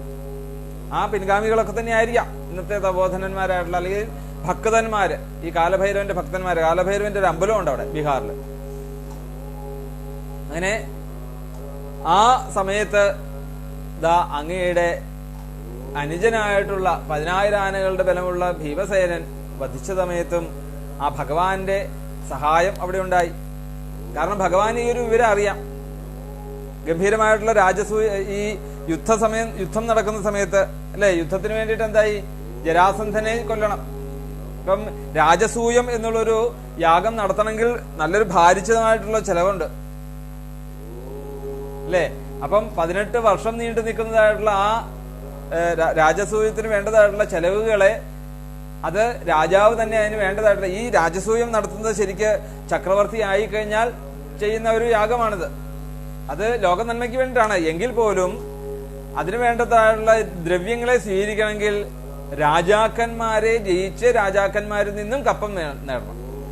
അപ്പൊ എല്ലാ രാജ്യത്തും പോയി യുദ്ധം ചെയ്ത് രാജാവിനെ തോൽപ്പിച്ച് ആ രാജാവിനിൽ നിന്നും അതിന്റെ പിഴയായിക്കൊണ്ട് കപ്പം സ്വീകരിച്ച് അങ്ങനെയുള്ള ഭണ്ഡാരത്തിൽ വേണ്ട രീതിയിലുള്ള ആ ഭണ്ഡാരം നിറച്ചതിന് ശേഷമേ ഈ രാജസൂയം നടത്താൻ യോഗ്യത ഉണ്ടാവുകയുള്ളൂ.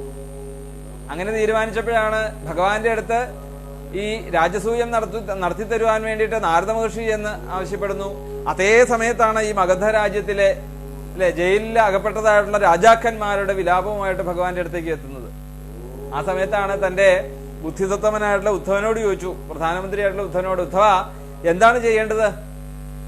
രാജാവിനെ അറിയാൻ വയ്യാണ്ടൊന്നുമല്ല, അല്ല ഭഗവാൻ അറിയാൻ വയ്യാണ്ടൊന്നുമല്ല, പക്ഷെ എങ്കിലും ബുദ്ധിസത്തമ പ്രധാനമന്ത്രിയായിട്ടുള്ള ഉദ്ധവന്റെ ബുദ്ധിയെ ഒന്ന് കാണിക്കുക, അത്രേ ഉള്ളൂ. അങ്ങനെ ഉദ്ധവന്റെ നിർദ്ദേശപ്രകാരം ബ്രാഹ്മണരായിക്കൊണ്ട് ആ ജരാസന്ധന്റെ മഗധ രാജ്യത്തിലേക്ക് ചെല്ലുക. ജരാസന്ധന് ബ്രാഹ്മണരെ ഭയങ്കര പൂജിക്കും, ബ്രാഹ്മണരോട് ഭയങ്കര പ്രീതിയാണ്. ബ്രാഹ്മണരെ വേണ്ട രീതിയിൽ അവിടുന്ന് ഒഴിവാക്കാൻ പറ്റില്ല. പ്രത്യേകിച്ച് എന്താണ്, രാജാവും കൂടിയാണ് അല്ലെ, രാജധർമ്മത്തിൽപ്പെട്ടതാണ് ബ്രാഹ്മണര്. അപ്പൊ ബ്രാഹ്മണരെ എന്തു ചോദിച്ചാലും കൊടുത്തോളണം എന്നുള്ളതാണ്. അങ്ങനെ ബ്രാഹ്മണ വേഷം കെട്ടിക്കൊണ്ട് ഭഗവാനും കൂടി 6 പേരും ഭീമനും അർജുനനും ഭഗവാനും കൂടി മഗധ രാജ്യത്തിലേക്ക് പോയി. അവിടെ ചെന്ന് ഗംഭീരമായിട്ടുള്ള സ്വീകരണമൊക്കെ ചെയ്തു കഴിഞ്ഞപ്പോഴത്തേക്കും എന്ത് വരം വേണമെങ്കിലും ചോദിച്ചോളൂ, ആത്മശിരോവിവ എന്നാണ് പറയുന്നത്. ഇനി ഈ രാജസൂയത്തിൽ കാണാം, എന്റെ ശിരസ് പോലും ആത്മശിരോപി എന്ന് പറഞ്ഞാല് എന്നെ പോലും ഞാൻ അങ്ങേക്ക് തരാൻ തയ്യാറാണ് എന്നുള്ള രീതിയിൽ ബ്രാഹ്മണർക്ക് എന്ത് കൊടുക്കാനും തയ്യാറാണെന്നുള്ള രീതിയിൽ ആണ്. ഇപ്പം ഭഗവാൻ അവിടെ ഉള്ളിൽ നിന്ന് പറഞ്ഞു, നിന്റെ തലയെടുക്കാൻ വേണ്ടി തന്നെയാണ് വന്നതെന്നുള്ള രീതിയിൽ ഭഗവാൻ ഉള്ളിൽ വിചാരിച്ചു. അവസാനം പറഞ്ഞു, ഞങ്ങള് പാണ്ഡവരാണെന്നും യുദ്ധം ചെയ്യാൻ വേണ്ടി വന്നതാണ്, ഞങ്ങൾക്ക് യുദ്ധം ആണ് ഞങ്ങൾക്ക് വേണ്ട ആയിട്ടുള്ളത് എന്ന് പറഞ്ഞ് പിന്നീട് ആ ജരാസന്ധനുമായിട്ടുള്ള ഗംഭീരമായിട്ടുള്ള യുദ്ധം ധാരാളം ദിവസം നീണ്ടു നിന്നു. ശരിക്കും 18 ദിവസത്തോളം നീണ്ടു നിന്നായിട്ടുള്ള യുദ്ധത്തില് ജരാസന്ധനെ യാതൊരു രീതിയിലും നിഗ്രഹിക്കാൻ സാധിക്കുന്നില്ല. അത് പരമേശ്വരന്റെ ഗംഭീരമായിട്ടുള്ള ഭക്തി, അത് ഈ രാവണനെ പോലെ തന്നെയാണ്, കഠിനമായിട്ടുള്ള തപസ്സാണ് ചെയ്യുന്നത് ജരാസന്ധൻ. അങ്ങനെ പരമേശ്വരന്റെ തപസ്, ധർമ്മനിഷ്ഠ എല്ലാം ഉണ്ട്. അവസാനം ഈ ഭഗവാനാണ്. അപ്പോ പല സമയത്തും ഇയാളെ രണ്ടായിട്ട് കീറിയിടുമ്പോഴേക്കും വീണ്ടും യോജിച്ചു വരുന്നു, വീണ്ടും യുദ്ധത്തിനായിട്ട് പിന്നെ വരുന്നു. ഇങ്ങനെ വന്നു കഴിയുമ്പോഴത്തേക്കും ആപ്പാടെ വിഷമമായി ഭീമന്റെ സകല ഐശ്വര്യങ്ങളും ഇല്ലാണ്ടായി തുടങ്ങി. അങ്ങനെ ഭഗവാൻ തന്റെ തൃക്കരങ്ങളെ കൊണ്ടൊന്ന് ആ ദേഹം മുഴുവൻ ഒന്ന് ഒഴിഞ്ഞു. ഭീമസേനന്റെ ആ ശക്തിയൊക്കെ വീണ്ടെടുത്ത് പിറ്റേ ദിവസം ഗംഭീരമായിട്ടുള്ള യുദ്ധത്തില് ഈ പറഞ്ഞതുപോലെ തന്നെ ആ 2 ഭാഗത്തേക്ക് നടക്കുമ്പോഴേ വീണ്ടും ഇത് കൂടിച്ചേരുന്ന ഒരു അവസ്ഥ.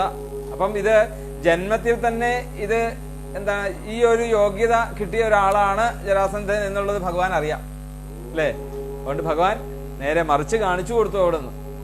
അങ്ങനെ 2 ഭാഗത്തേക്കായിട്ട് ഇട്ടുകൊണ്ട് ആ ജരാസന്ധനെ വധിക്കുകയായിരുന്നു. അങ്ങനെയുള്ള സമയത്തും ദാ ആ ഭഗവാനാണ് സഹായഹസ്തങ്ങളായിട്ട് വന്നത് ഏട്ടാ എന്ന് അവിടെ പറഞ്ഞു. അങ്ങനെയുള്ള ഭഗവാനാൽ ഇന്ന് വഞ്ചിക്കപ്പെട്ടു എന്ന് പറയാണ്. 9ാമത്തെ ശ്ലോകം കഴിഞ്ഞു.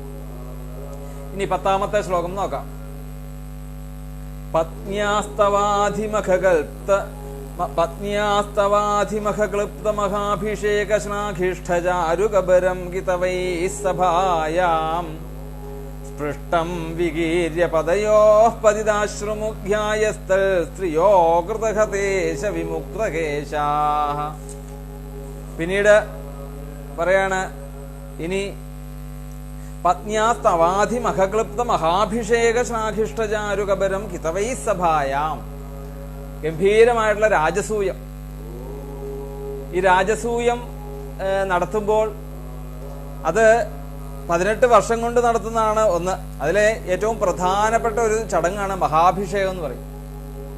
മഹാഭിഷേകം എന്ന് പറഞ്ഞാല് സർവ കാര്യങ്ങൾക്കും അധിപനായിട്ടുള്ള, സർവലോകാധിപൻ എന്നുള്ള രീതിയിൽ ഒരാളെ മഹാനായിക്കൊണ്ട് പൂജിക്കണം. അവിടെ അഗ്രാസനത്തിൽ ഇരുത്തിക്കൊണ്ട് പൂജിക്കണം. എല്ലാവർക്കും പ്രിയപ്പെട്ടവനും എല്ലാവരും അംഗീകരിക്കുന്ന ഒരാളായിരിക്കണം. അതിന് ധാരാളം രാജാക്കന്മാരെയൊക്കെ ക്ഷണിച്ചു ഈ യുധിഷ്ഠിരൻ. എല്ലാവരെയും ക്ഷണിച്ചു. ജരാസന്ധൻ, ശിശുപാലൻ തുടങ്ങിയതായിട്ടുള്ള ധാരാളം രാജാക്കന്മാരെ അവരെയൊക്കെ തോൽപ്പിക്കുകയും ഇവരെയൊക്കെ തോൽപ്പിച്ചുകൊണ്ട് അവരിൽ നിന്നൊക്കെ കപ്പം സ്വീകരിച്ചു. അവരെല്ലാവരും എന്താണ് ഈ യുധിഷ്ഠിരന്റെ പ്രൗഢഗാംഭീര്യത്തെ അംഗീകരിച്ചു എന്ന് പറയാണ് അല്ലെ.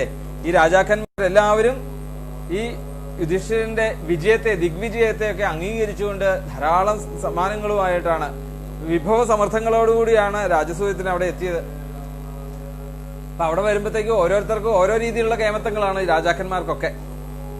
അങ്ങനെ വന്നു കഴിഞ്ഞപ്പോഴത്തേക്കാണ് അവിടെ അഗ്രാസനത്തിൽ പൂജ കഴിക്കേണ്ടത് ആരാണ് എന്ന് നിശ്ചയിച്ചപ്പോഴാണ് ഈ പാണ്ഡവന്മാരിലെ ഏറ്റവും പ്രായം കുറഞ്ഞ ആളാണ് സഹദേവൻ.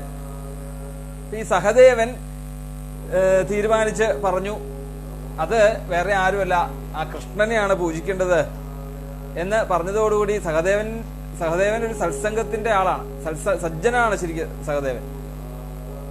അപ്പം ആ സഹദേവൻ ആണ് പൂജാ കാര്യങ്ങളൊക്കെ നോക്കുന്നതും. സഹദേവൻ പറഞ്ഞു, ഇന്ന് പൂജ കഴിക്കാൻ ഞാനാണ് പൂജ കഴിക്കുന്നതെങ്കിൽ, അല്ലെങ്കിൽ അവിടെ പൂജ കഴിക്കുന്ന യജമാനാണ്. യജമാൻ ആരാണ്? യുധിഷ്ഠിരൻ, പാഞ്ചാലി പട്ടമഹിഷിയായിട്ട്. അപ്പൊ ഗംഭീരമായിട്ട് ആ രാജസൂയ മധ്യത്തില് ഭഗവാനെ ഇരുത്തി പൂജ കഴിപ്പിച്ച് സമയത്താണ് അവിടെ രാജാക്കന്മാരായിട്ടുള്ള ശിശുപാലൻ, ഭഗവാന്റെ എതിരാളിയായിട്ടുള്ള ശിശുപാലൻ, കംസന്റെ സുഹൃത്തായിട്ടുള്ള ശിശുപാലന് ദേഷ്യം വരികയും ശിശുപാലൻ അവിടുന്ന് ഭഗവാനെ ശകാരവരുഷങ്ങളെ കൊണ്ട് അഭിഷേകം ചെയ്തു. ഇവിടെ തീർത്ഥജലങ്ങളെ കൊണ്ടാണെങ്കിൽ അവിടെ ശിശുപാലൻ ശകാരവരുഷങ്ങളെ കൊണ്ട്. ഇങ്ങനെ 100 അപരാധങ്ങൾ കഴിഞ്ഞാൽ 101ാമത്തേക്കും അമ്മയ്ക്ക് വാക്ക് കൊടുത്തിട്ടുണ്ട്, 100 അപരാധം വരെ ഞാനൊന്നും ചെയ്യില്ല, 101ാമത്തെ വീണ്ടും പറഞ്ഞു കഴിഞ്ഞാൽ ആയുധം എടുക്കും എന്ന് പറഞ്ഞത് ഭഗവാൻ ആ ശിശുപാലനെ മോക്ഷം കൊടുത്ത രംഗങ്ങളൊക്കെ. അപ്പൊ അവിടെ ഈ രാജസൂയ മധ്യത്തില് 5 ദിവസത്തേതായിട്ടുള്ള ആ മഹാഭിഷേകം. അപ്പൊ ഈ മഹാഭിഷേകത്തിന്റെ സമയത്ത് അവിടെ പട്ടമഹിഷിയായിട്ട് ഈ ദ്രൗപദിയാണ് അവിടെ ഇരിക്കുന്നത്. അപ്പൊ ദ്രൗപദിയുടെ, പ്രത്യേകിച്ച് ദ്രൗപദിയെ കണ്ടാൽ തന്നെ മനോഹാരിതയാണ്. കൂടാതെ ഈ ദ്രൗപദിയുടെ കേശത്തിന്റെ ഭാരം, കേശത്തിന്റെ സൗന്ദര്യത്തിന്റെ ഭാരവും കേശത്തിന്റെ ഭാരവും, 2 ഭാരമുണ്ട്. അത് ഭംഗിയേറി ആ രാജസൂയ മധ്യത്തിൽ ആയിക്കഴിഞ്ഞാൽ, അല്ലെങ്കിൽ ആ യാഗത്തിന്റെ മധ്യത്തിങ്കൽ ഈ പത്നിയായിട്ടുള്ള പാഞ്ചാലിയുടെ കേശത്തിന്റെ ഭംഗി അവിടെ ഏറി എന്ന് പറയാണ്. ആ ശ്ലാഘിഷ്ഠചാരുകബരം കിതവൈ സഭായാം. അങ്ങനെ രാജസൂയ മധ്യത്തിൽ തന്റെ ഭംഗിയേറിയതായിട്ടുള്ള മുടിക്ക് വീണ്ടും ഒരു പ്രൗഢി അതിന് ഉണ്ടായി എന്ന് പറയാണ്. അപ്പൊ ഒരു മാഹാത്മ്യം, ഒരു പവിത്രത ആ സ്ത്രീ ആ കേശത്തിനുണ്ടായി. അങ്ങനെയുള്ള പവിത്രമായിട്ടുള്ള ആ പാഞ്ചാലിയുടെ കേശത്തെ കിതവൈ സഭായാം, കള്ളന്മാര്, കിതവന്മാരെന്ന് പറഞ്ഞ കിതവ കള്ളന്മാരായിട്ടുള്ള സഭയിൽ വെച്ച് സ്പൃഷ്ടം വികീര്യപദയോപതിത അശ്രുമുഖ്യായസ്ത സ്ത്രീയോ കൃതഹതേശ വിമുക്തകേശ. അവിടെ പറയാണ്, ആ ദുഷ്ടന്മാരായിട്ടുള്ള ദുര്യോധന ദുശാസന്മാര് ചൂതുകളി ആരംഭിച്ച് ചൂതുകളിയിൽ തന്നെ പറയും, അവിടെ ചൂതുകളി ഇപ്പൊ വേദസൂക്തങ്ങളിലൊക്കെ ഉണ്ട് ഈ ചൂതുകളിയുടെ ഒരു മഹാത്മ്യം പറയുന്നുണ്ട്. കാരണം ചൂതുകളി കഴിഞ്ഞു കഴിഞ്ഞാൽ അല്ലെങ്കിൽ ചൂതുകളിൽ ഏർപ്പെട്ട് കഴിഞ്ഞാൽ അവരെ പരസ്പരം വസ്ത്രങ്ങള് അതുപോലെ തന്നെ തലമുടി ഇതൊക്കെ പിടിച്ചായിരിക്കും ഇവരുടെ ആ ലക്ഷണങ്ങളൊക്കെ ഉണ്ടാവും എന്ന് പറയുന്നുണ്ട്. വേദമന്ത്രങ്ങളിൽ ഋഗ്വേദ മന്ത്രങ്ങളിൽ പറയുന്നുണ്ടെന്നാ പറയാം. എന്തായാലും ഈ ദുര്യോധനും ദുശാസനും ദുര്യോധനന്റെ ആജ്ഞപ്രകാരം ദുശാസനൻ ആ ദ്രൗപദിയുടെ വിശിഷ്ടമായിട്ടുള്ള പവിത്രമായിട്ടുള്ള ആ കേശത്തെ അവിടുന്ന്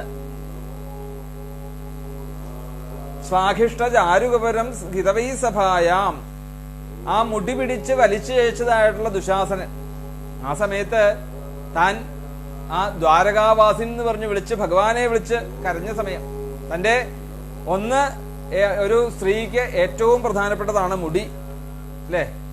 അപ്പൊ ആ മുടിയെ പിടിക്കുക എന്ന് പറഞ്ഞാൽ അവർക്ക് ഏറ്റവും വളരെയധികം ദുഃഖകരവുമാണ്, വേദനാജനകവുമാണ്. അത് ഏറ്റവും വലിയ ദോഷമാണ്. ഇവിടെ നമ്മൾ കഴിഞ്ഞ ഭീഷ്മസ്തുതിയിൽ നമ്മൾ പറഞ്ഞു, അല്ലെ?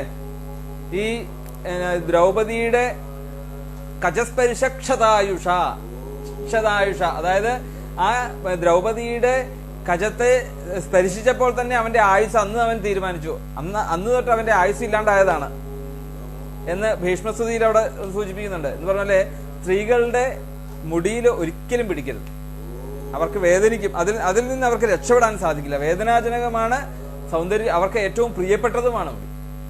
അങ്ങനെയുള്ള മുടിയാണ് ജ്യേഷ്ഠ സഹോദരിയായിട്ടുള്ള അമ്മയുടെ സ്ഥാനത്തുള്ള ആ പാഞ്ചാലിയുടെ മുടി പിടിച്ച് വലിച്ചു വെച്ചതായിട്ടുള്ള ദുശാസനൻ ആ സമയത്ത് തന്റെ മാനത്തെ കാക്കുവാൻ വേണ്ടിയിട്ട് വസ്ത്രവും മുടിയും ഒക്കെ പിടിച്ച് വലിക്കുന്ന സമയത്ത് തന്റെ മാനം കാക്കുവാൻ തന്റെ ഭർത്താക്കന്മാരെയൊക്കെ ബന്ദികളായിട്ട് അവിടെ നിർത്തിയിരിക്കുന്നു. അവരെ കൊണ്ട് രക്ഷയില്ല. ഇങ്ങനെ വന്നപ്പോഴത്തേക്കും ദ്വാരകാവാസിൻ യാതൊരു സംശയവും തോന്നിയില്ല അവിടെ ദ്രൗപദിക്ക്. ദ്വാരകാവാസിൻ എന്ന് പറഞ്ഞ് നീട്ടി അവിടുന്ന് വിളിച്ചു. ആ ദ്വാരകയിലിരുന്ന ഭഗവാൻ അത് കേട്ടുകൊണ്ട് നേരെതാ വിചിത്ര രൂപസ്തവ ഖല്ലു അനുഗ്രഹ വസ്ത്രമായിക്കൊണ്ട് ഭഗവാൻ അവിടെ അവതരിച്ചു എന്ന് പറയുകയാണ് അവിടെ. അതൊക്കെ ആ കരുണാർണവനായിട്ടുള്ള ഭഗവാന്റെ ഒരു രക്ഷയില്ല എങ്കിൽ തീർച്ചയായിട്ടും അന്ന് ആ തന്റെ പത്നിയായിട്ടുള്ള പാഞ്ചാലിയുടെ മാനം നഷ്ടപ്പെട്ടു പോയേനെ. അപ്പൊ ആ സമയത്തൊക്കെ ഏത് ആപത്തുണ്ടാകുന്ന സമയത്തും അവിടുത്തെ ഒരു അനുഗ്രഹമാണ് ഉണ്ടായിരുന്നത്. ആ അനുഗ്രഹങ്ങളും ആ ശക്തിയും ആ തേജസ്സും എല്ലാം ഇന്നിതാ അവിടുന്ന് അപഹരിച്ചു കൊണ്ടുപോയിരിക്കുകയാണ്. ഇന്ന് നമ്മൾ വെറും ജീവച്ഛവങ്ങൾ മാത്രമാണ്. എനിക്കിന്ന് ഗാണ്ഡീവം എടുത്തു വെക്കാൻ സാധിക്കുന്നില്ല. അപ്പൊ അങ്ങനെ കരഞ്ഞുകൊണ്ടാണ് ഓരോ ആ സംഭവങ്ങളും അവിടെ ഏട്ടന് പറഞ്ഞു കൊടുക്കുന്നത്. ഇനി 11ാമത്തെ ശ്ലോകം നോക്കാം. യോനോ ജുഗോപവനമേത്യ ദുരന്ത കൃച്ഛ്രാ ദുർവാസസോരി വിഹിതാദയുതാഗ്രഭുഗ്യ ശാഖാന്യശിഷ്ടമുപയുജ്യയതസ്ത്രിലോകീം തൃപ്താമംസ്തസലിലേ വിനിമഗ്ന സംഘ. പിന്നീട് ദുർവാസാവ് മഹർഷി എന്ന ഗംഭീര തേജസ്സുള്ള ആളാണ്. അതായത് മഹാദേവന്റെ ഭക്തനാണ്, തപസ്വിയാണ്. ആ പരമേശ്വരന്റെ ഭജനം കൊണ്ട് തന്നെ പരമേശ്വരനെ പോലെ തന്നെ ക്ഷിപ്രപ്രസാദിയാണ്, ക്ഷിപ്രഗോപിയാണ്, ഗംഭീര തപസ്സാണ്. അങ്ങനെ ആ പരമേശ്വരനിൽ നിന്ന് ധാരാളം വരങ്ങളെയൊക്കെ കിട്ടിയിട്ടുണ്ട്. അപ്പൊ രണ്ട് രീതിയിലും ക്ഷിപ്രഗോപിയുമാണ്, ക്ഷിപ്രപ്രസാദിയുമാണ്. ക്ഷിപ്രപ്രസാദി നമ്മൾ ഇതിനു മുമ്പ് ഒന്ന് സൂചിപ്പിച്ചതാണ്, അല്ലെ? കുന്തിദേവിക്ക് തന്റെ സൽക്കാരത്തിൽ നിന്നും തൃപ്തിയായിക്കൊണ്ട് ആ മന്ത്രങ്ങൾ ഉപദേശിച്ചു കൊടുത്തത്. അത് സന്തോഷത്തിന് ക്ഷിപ്രപ്രസാദി കൊണ്ടാണ് മന്ത്രങ്ങൾ ഉപദേശിച്ചു കൊടുത്തത്. ഒരു ക്ഷിപ്രഗോപിയുമാണ്. അങ്ങനെ ഇരുന്നപ്പോ ഈ ദുർവാസാവ് ശ്വേതകേതുവിന്റെ യജ്ഞത്തിലെ 100 വർഷം നീണ്ടു നിന്ന ശ്വേതകേതുവിന്റെ യജ്ഞത്തിലെ പൗരോഹിതനായിരുന്നു. അങ്ങനെ ധാരാളം ധർമ്മിഷ്ഠനായിരുന്നു, ഗായത്രി ഉപാസകനായിരുന്നു. ആർക്കും അടുക്കാൻ പറ്റില്ല, അദ്ദേഹത്തിന് മുമ്പിലേക്ക് അടുക്കാൻ പറ്റില്ല. അത്ര നാവിനൊക്കെ നല്ല ശക്തിയായിരുന്നു ഈ തപസ് കൊണ്ട് തന്നെ. അപ്പൊ എല്ലാവർക്കും പേടിയാണ് ശരിക്കും ആ തപോധനനായതുകൊണ്ട്. അങ്ങനെ ഇരുന്നപ്പോഴാണ് ഇടയ്ക്ക് ദേവേന്ദ്രന്റെ സദസ്സിൽ ചെല്ലും. അവിടുത്തെ ഒരു സ്ഥിരം സഭാംഗമായിരുന്നു. ഇങ്ങനെ ഗഗനചാരിയാണ്, ആകാശത്തിലൂടെ സഞ്ചരിക്കാൻ സാധിക്കും അദ്ദേഹത്തിന്. അദ്ദേഹം എപ്പോൾ പോയാലും തനിക്കൊരു 10,000 ശിഷ്യന്മാരുണ്ടാകും. ഈ ശിഷ്യന്മാരെ കൂട്ടിക്കൊണ്ടേ അദ്ദേഹം യാത്ര ചെയ്യുള്ളൂ എവിടെ പോയാലും. അപ്പൊ അങ്ങനെ ഈ സഞ്ചരിച്ചുകൊണ്ടിരിക്കുന്ന സമയത്താണ് ഒരിക്കല് ദുര്യോധനൻ ഇദ്ദേഹത്തിന്റെ മനസ്സിലാക്കിക്കൊണ്ട്, കാരണം ഇദ്ദേഹം ക്ഷിപ്രകോപിയുമാണ്, ക്ഷിപ്രപ്രസാദിയുമാണ്. ഉടനെ ആ ദുര്യോധനൻ എന്ത് ചെയ്തു? ഇദ്ദേഹത്തെ തന്റെ രാജധാനിയിലേക്ക് ക്ഷണിച്ചു വരുത്തി അവിടെ കുറച്ചു കാലം ആ ദുര്യോധനന്റെ കൂടെ അവിടെ താമസിച്ചു. അങ്ങനെ ഇദ്ദേഹത്തിന് പ്രിയങ്കരമായിട്ടുള്ള കാര്യങ്ങളെയൊക്കെ ചെയ്ത് സന്തോഷിപ്പിച്ച് കുറച്ചു കാലം അവിടെ ആ ദുര്യോധനന്റെ അടുത്ത് അങ്ങ് കൂടി. അത് കഴിഞ്ഞ് പോകാൻ നേരത്തെ ചോദിച്ചു, അവിടെ നിന്ന് യാത്രയാകുന്ന സമയത്ത് ദുര്യോധനോടായിട്ട് പറഞ്ഞു, എന്ത് വേണേലും അങ്ങ് ചോദിച്ചോളൂ, അങ്ങയുടെ ആ സൽക്കാരത്തിൽ ഞാൻ പ്രീതനായി എന്ന് പറഞ്ഞു. അപ്പൊ ദുര്യോധനൻ നോക്കി, നല്ലൊരു സമയമാണിത്. ഇപ്പം അവിടെ തന്റെ ജ്യേഷ്ഠനായിട്ടുള്ള യുധിഷ്ഠിരനും പത്നിയും കൂടി താമസിക്കുന്ന ഗൃഹത്തിലും കൂടി അങ്ങ് ഇവിടെ വന്ന് അങ്ങേ ഇവിടുത്തെ സർക്കാരും സ്വീകരിച്ചതുപോലെ തന്നെ ആ പാണ്ഡവാദികളായിട്ടുള്ള യുധിഷ്ഠിരന്റെ ഗൃഹത്തിൽ പോയി അവിടുന്ന് ആഹാരം അവിടുത്തെ സൽക്കാരങ്ങളും കൂടെ സ്വീകരിച്ചിട്ടേ അങ്ങ് പോകാവുള്ളൂ. എന്നിട്ടൊരു വ്യക്തമായിട്ടൊരു കാരണം കൂടെ പറഞ്ഞു കൊടുത്തത്. എന്താണ് പറഞ്ഞു കൊടുത്തത്?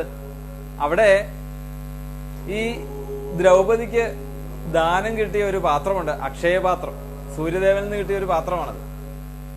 ആ അക്ഷയപാത്രത്തില് ദ്രൗപദി ഭക്ഷണം കഴിച്ചതിന് ശേഷം മാത്രമേ അതില് പിന്നെ വേറൊന്നും പിന്നെ കാണില്ല. ദ്രൗപദി കഴിച്ചു കഴിഞ്ഞാൽ പിന്നെ അത് കമത്തി വെക്കുകയുള്ളൂ, വേറെ നിവൃത്തിയില്ല. പക്ഷെ ദ്രൗപദി കഴിക്കുന്നതിന് മുമ്പ് ആർക്കൊക്കെ എത്രയൊക്കെ വിളമ്പി കൊടുത്താലും അത് നിറഞ്ഞുകൊണ്ടേയിരിക്കും. ആ പാത്രത്തില് ആഹാരത്തിന്റെ യാതൊരു കുറവും ഉണ്ടാവില്ല. അതാണ് അതിന്റെ ഒരു പ്രത്യേകത. ഇങ്ങനെ എത്ര 10,000 അല്ല എത്ര ആൾക്കാർ വന്നാലും ഇവർക്കൊക്കെ കൊടുക്കാൻ പറ്റും. പക്ഷെ ഈ എല്ലാവരെയും കൊടുത്ത് സന്തോഷിപ്പിച്ചു എന്ന് മനസ്സിലാക്കിക്കൊണ്ട് ഈ ദ്രൗപദി കഴിച്ചു കഴിഞ്ഞാല് പിന്നീട് അതിൽ നിന്ന് അന്നത്തെ ദിവസം ആഹാരം കിട്ടില്ല. അതുകൊണ്ട് പ്രത്യേകം ഈ ദുർവാസാവിന്റെ ഈ ചോദ്യം എന്ത് പരമാണ്, അല്ലെങ്കിൽ എന്താണ് അങ്ങേക്ക് വേണ്ടത് പ്രത്യുപകാരമായിട്ടെന്ന് ചോദിച്ചപ്പോഴത്തേക്കും പറഞ്ഞു, സന്തോഷമായിട്ട് പറഞ്ഞു, എനിക്ക് ഇത്രയേ ഉള്ളൂ. എന്താണ്? അവിടെ അങ്ങ് യുധിഷ്ഠിരന്റെ ഗൃഹത്തിലും പോണം. അത് തന്നെയല്ല, അവിടെ ആ യുധിഷ്ഠിര പത്നിയായിട്ടുള്ള പാഞ്ചാലി ഭക്ഷിച്ചതിന് ശേഷമേ അവിടെ ചെല്ലാവുള്ളൂ.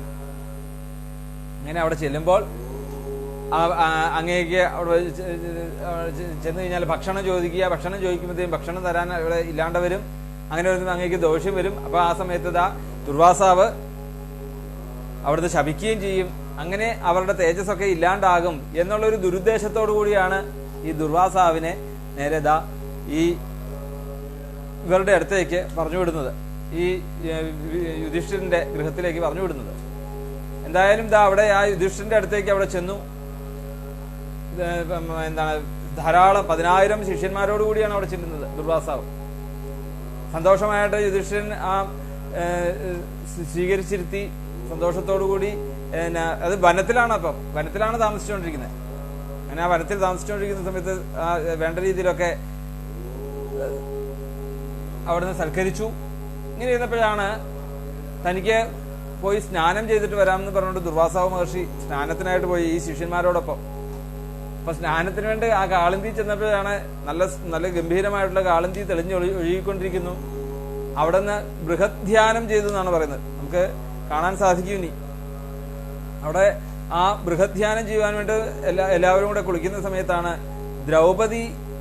അന്ന് സാധാരണ രീതിയിൽ എല്ലാവരും നോക്കിയിട്ടാണ് കഴിക്കാറ്. പക്ഷെ അന്ന് നോക്കിയപ്പോഴത്തേക്കും ദ്രൗപദി എന്താണ് കഴിച്ചു കഴിഞ്ഞിരിക്കുന്നു. ഇനി യാതൊന്നും ആ പാത്രത്തിൽ ഉണ്ടാവില്ല. സമയത്ത് എന്താ ചെയ്യേണ്ടതെന്ന് അറിയില്ല ദ്രൗപദിക്ക്. സംശയമൊന്നും തോന്നിയില്ല. ദ്രൗപദി എന്താണ് അവിടെ നിന്ന് ഭഗവാനെ അവിടുന്ന് സ്മരിച്ചു. അപ്പൊ ദ്രൗപദിക്ക് അറിയാം ഈ ആപൽ ഘട്ടങ്ങളൊക്കെ ഭഗവാൻ കൊണ്ടുതരുന്നത് എന്തിനു വേണ്ടിയിട്ടാണ്? ഭഗവാനെ സ്മരിക്കാൻ വേണ്ടിയിട്ടാണ് ശരിക്കും, അല്ലേ? നമ്മളും അതുകൊണ്ടാണ് ഇങ്ങനെയുള്ള ഈ കൊറോണ തുടങ്ങിയിട്ടുള്ള ഈ മഹാമാരി വന്ന സമയത്തും ഈ ഭഗവത് വിചാരം ചെയ്യാൻ വേണ്ടി തീരുമാനിച്ചത് അത് തന്നെയാണ്. വേറെ മാർഗമില്ല ശരിക്കും. അത് നമുക്ക് ദൃഷ്ടാന്തമാണ്, അല്ലേ? ഈ ഒരു നമുക്ക് കിട്ടുന്നതായിട്ടുള്ള 1 മണിക്കൂർ അല്ലെങ്കിൽ ഒരു ഒന്നിച്ചുരാനും മണിക്കൂർ കിട്ടുന്ന ആ ഒരു എന്താണ് ആനന്ദം, അത് ആ സമയത്ത് നമുക്ക് വേറെ ഒരു ചിന്തയും നമ്മുടെ ഉള്ളിലേക്ക് വരുന്നില്ല. അങ്ങനെ നമുക്ക് മറ്റത് പലതും മറക്കാണ്. മറ്റത് നമ്മളെ ഓർത്തിട്ടും കാര്യമൊന്നുമില്ല. അതിന് പ്രതിവിധി എന്ന് പറഞ്ഞാൽ പ്രത്യേകിച്ചൊന്നും ഇന്നിപ്പോ ഇല്ല എന്നുള്ളത് നമ്മൾ വ്യക്തമായിട്ട് നമ്മൾ മനസ്സിലാക്കി, അല്ലേ? ഏത് ഭൗതികമായിട്ടുള്ള എത്ര ശാസ്ത്രം ഉയർന്നിട്ടുണ്ടെങ്കിലും പുരോഗതിയിൽ എത്തിയിട്ടുണ്ടെങ്കിൽ പോലും ഈ മഹാമാരിയിൽ നിന്ന് രക്ഷപ്പെടാൻ നമുക്ക് സാധിച്ചിട്ടില്ല, അല്ലെ? അതിന് പരിഹാരം വേറെ ഒന്നുമില്ല. കുറച്ചു നേരമേ ഉള്ളെങ്കിൽ പോലും ആ കുറച്ചു നേരം ആ ഭഗവത് വിചാരം ചെയ്യുക എന്നേ ഉള്ളൂ. ഭഗവാന്റെ മഹത്മ്യങ്ങളെ പറയുക. അപ്പം ഭഗവാൻ നമുക്ക് കൊണ്ടുതരുന്ന ആപത്തെന്ന് പറഞ്ഞു കഴിഞ്ഞാൽ അത് എന്തിനു വേണ്ടിയിട്ടാണ്? തന്നെ ഒന്ന് ഓർക്കുവാൻ വേണ്ടിയിട്ടുള്ള ഒരു സൂചനയാണ് അതൊക്കെ. അത് വേണ്ട രീതിയിൽ നമ്മൾ അതിനെ സ്വീകരിക്കണം. അതുപോലെ തന്നെയാണ് ഈ ദ്രൗപദി. ആ ദുഃഖത്തെ സന്തോഷത്തോടു കൂടി തന്നെയാണ് സ്വീകരിക്കാറ്. കാരണം ആ സമയത്തെങ്കിലും ഭഗവാനെ ഭജിക്കാൻ സാധിക്കുമല്ലോ, ഭഗവാനെ കാണാൻ സാധിക്കും അല്ലേ? കുന്തിദേവി പറയുന്നത് പോലെ തന്നെ വിപദസ്സന്തു നശ്വര തത്ര തത്ര ജഗൽ ഗുരോ ഭവതോ ദർശനം എന്ന് പറയുന്നുണ്ട്. ഭഗവാനെ കാണാൻ അതാണ് അവസരമെങ്കിൽ ദുഃഖം തന്നോളൂ ഭഗവാനെ. മുഹു എന്നാണ്, വീണ്ടും വീണ്ടും അടിക്കടി എനിക്ക് ദുഃഖം തന്നോളൂ എന്ന് പറയുന്ന പോലെ തന്നെ. ദ്രൗപദി ആരുടെ ശിഷ്യയാണ്? കുന്തിദേവിയുടെ ശിഷ്യയാണ്. അത് വേണ്ട രീതിയിൽ എല്ലാ കാര്യങ്ങളും ആ മരുമകൾക്ക് പറഞ്ഞു കൊടുത്തിട്ടുണ്ട്. അപ്പം ആ ദ്രൗപദി അവിടെ നിന്ന് ദ്വാരകാവാസിനെ വിളിച്ചു. ഭഗവാൻ അവിടെ എത്തി. അപ്പൊ ഭഗവാൻ അവിടെ എത്തുന്ന സമയത്തും ഓടി ഇങ്ങോട്ട് വന്നിട്ട് ദ്രൗപദി എന്തെങ്കിലും കഴിക്കാനുണ്ടെങ്കിൽ തരുമെന്ന് പറഞ്ഞു. അപ്പോഴേക്കും ദ്രൗപദിക്ക് ആകപ്പാടെ ഇപ്പം ദുർവാസാവിന്റെ വിഷമത്തിൽ തന്നെ ഇരിക്കുന്നു ദ്രൗപദി. ആ വിഷമം തീർക്കാൻ വേണ്ടിയിട്ടാണ് ഭഗവാനെ വിളിച്ചത്. ഇപ്പൊ ഭഗവാൻ വന്ന് ഭഗവാൻ കൊടുക്കാൻ പറ്റാത്തതിനുള്ള ദുഃഖം അന്ന് വേറെ. അവിടുന്ന് എല്ലാം മറന്ന് ആ സമർപ്പണ മനോഭാവത്തോടു കൂടി തന്നെ ഭഗവാന്റെ പാദങ്ങളിൽ നമസ്കരിച്ചു എന്ന് പറയാണ്. ഈ ഒരു ഭാവമാണ് നമുക്കും ഉണ്ടാവേണ്ടത്. ഏത് ദുഃഖമുണ്ടായാലും ആപൽഘട്ടമുണ്ടായാലും നമ്മളുടെ ഉള്ളിലുള്ള അഹംബോധത്തെ എല്ലാം വെടിഞ്ഞുകൊണ്ട് ആ ഭഗവാൻ മാത്രമേ ഉള്ളൂ നമുക്ക് ഇനി ഒരു രക്ഷ എന്നുള്ള ഉറച്ച വിശ്വാസത്തോടുകൂടി ഭഗവാന്റെ പാദങ്ങളിൽ നമസ്കരിക്കുമ്പോൾ അത് യാതൊരു സംശയവും ഉണ്ടാവരുതെന്നർത്ഥം. ഈ സംശയം വരുമ്പോഴാണ് നമുക്ക് വേണ്ട രീതിയിലുള്ള ഒരു പരിണിതമായിട്ടുള്ള നമുക്ക് അനുകൂലമായിട്ടുള്ള ഒരു ഫലം കിട്ടാത്തതിന്റെ കാര്യം അവിടെ എന്തെങ്കിലും നമ്മുടെ ഉള്ളിൽ ഒരു സംശയാസ്പദമായിട്ടുള്ള ഒരു അഹംബോധം നമ്മുടെ ഉള്ളിൽ ഉദിക്കും. ആ അഹംബോധം ഇല്ലാണ്ട് പൂർണ്ണമായിട്ട് വിശ്വസിച്ചുകൊണ്ട് ഭഗവാന്റെ പാദങ്ങളിൽ നമസ്കരിക്കാൻ സാധിക്കുമോ? അവിടെ ദ്രൗപദി അത് തന്നെയാണ്. കാരണം ഭഗവാൻ വന്ന് ചോദിച്ചപ്പോൾ ഭഗവാൻ കൊടുക്കാൻ എൻ്റെ കയ്യിൽ ഒന്നുമില്ല എന്നുള്ളൊരു അവസ്ഥ വന്നു കഴിഞ്ഞാൽ ഇനി ഒന്നുമില്ല ഭഗവാൻ, അതാ എന്നെ തന്നെ ഞാൻ അവിടത്തേക്ക് സമർപ്പിച്ചിരിക്കുന്നു, എൻ്റെ കയ്യിൽ വേറെ ഒന്നുമില്ല എന്നുള്ള രീതിയിൽ അവിടെ നിന്ന് നമസ്കരിച്ചു. എന്നിട്ട് പറഞ്ഞു, ആ ദ്രൗപദിയോട് തന്നെ പറഞ്ഞു, ഒന്ന് പോയി നോക്കൂ, അതിലെവിടെ എന്തെങ്കിലും ഒന്ന് കാണും, ആ പാത്രമൊക്കെ ഒന്ന് നോക്കൂ. പാത്രമൊക്കെ നോക്കി അതിന്റെ ആ പാത്രത്തിന്റെ കണ്ഠഭാഗം, ആ മുകളില് ആ ഭാഗത്തൊരു ക്ഷീരയിലയുടെ ഒരു കഷ്ണം അവിടെ ഇരിക്കുന്നു. വിചിത്ര രൂപസ്തവ ഖല്ലു അനുഗ്രഹ. പട്ടേരിപ്പാട് നാരായണീയത്തിൽ പറയുന്നുണ്ട് ഭഗവാൻ ഏത് രൂപത്തിലാ ഭഗവാൻ അവതരിക്കുന്നതെന്ന് പറയാൻ സാധിക്കുകയില്ല. അപ്പൊ അവിടെ ആ സഭയില് അവിടെ വസ്ത്രമായിട്ടാണ് വന്നതെങ്കിൽ ഇവിടത്തെ ഒരു ചീരയിലയുടെ രൂപത്തില് ഭഗവാൻ വന്ന് അവതരിച്ചിരിക്കുകയാണ്. ആ ഭഗവാനേതാ ഇതേ ഉള്ളൂ എന്ന് പറഞ്ഞ് സന്തോഷത്തോടുകൂടി ഭഗവാൻ ആ ചീരയിലെ അവിടെ നിന്ന് സ്വീകരിച്ചു. ആ ഭഗവാൻ അത് ഭക്ഷിച്ചതോടുകൂടി, ഭഗവാൻ എന്ന് പറഞ്ഞാൽ ആരാണ് ശരിക്കും? അഖണ്ഡ അല്ലെ സച്ചിദാനന്ദ സ്വരൂപനായിട്ടുള്ള ഭഗവാൻ അത് ഭക്ഷിച്ചതോടുകൂടി എല്ലാവരുടെയും വിശപ്പ് മാറി എന്നുള്ളതാണ്. ആ രാജ്യത്തെ ലോകത്തുള്ളവരുടെ എല്ലാവരുടെയും വിശപ്പ് മാറി അവിടെ. ഇങ്ങനെ ഇരുന്നപ്പോഴാണ് ഭീമസേനോട് പറഞ്ഞു, വേഗം തന്നെ ആ യുധിഷ്ഠിരനെ അവിടെ നിന്ന് എല്ലാം തയ്യാറാക്കി ആഹാരം കൊടുക്കുവാൻ വേണ്ടി തയ്യാറാക്കിക്കൊണ്ട് ഭീമസേനോട് ചെന്ന് ഇവര് വിളിക്കുവാൻ വേണ്ടി പറഞ്ഞു വിട്ടു. ദുർവാസാവിനെയും ശിഷ്യന്മാരെയും ക്ഷണിക്കുവാൻ വേണ്ടി അവിടെ ചെന്ന് പറഞ്ഞു വിട്ടു. നേരെ ആ ഭീമൻ ദുർവാസാവിന്റെ കാണുവാൻ വേണ്ടി ആ കാളന്തി ചെന്ന് പറഞ്ഞു, വേഗം വരികയല്ലേ, അവിടെ എല്ലാം തയ്യാറാക്കിയിരിക്കുകയാണെന്ന് മനസ്സിലാക്കിക്കൊണ്ട്. അപ്പം ദുർവാസാവിന് മനസ്സിലായി അവിടെ ചെന്ന് കഴിഞ്ഞാൽ ഇനി യാതൊന്നും കാണുകയില്ല, തനിക്ക് അവിടെ ചെന്ന് വന്നു കഴിഞ്ഞാൽ അത് തന്നെയല്ല, ഇവരൊക്കെ ഈ പാണ്ഡവന്മാരൊക്കെ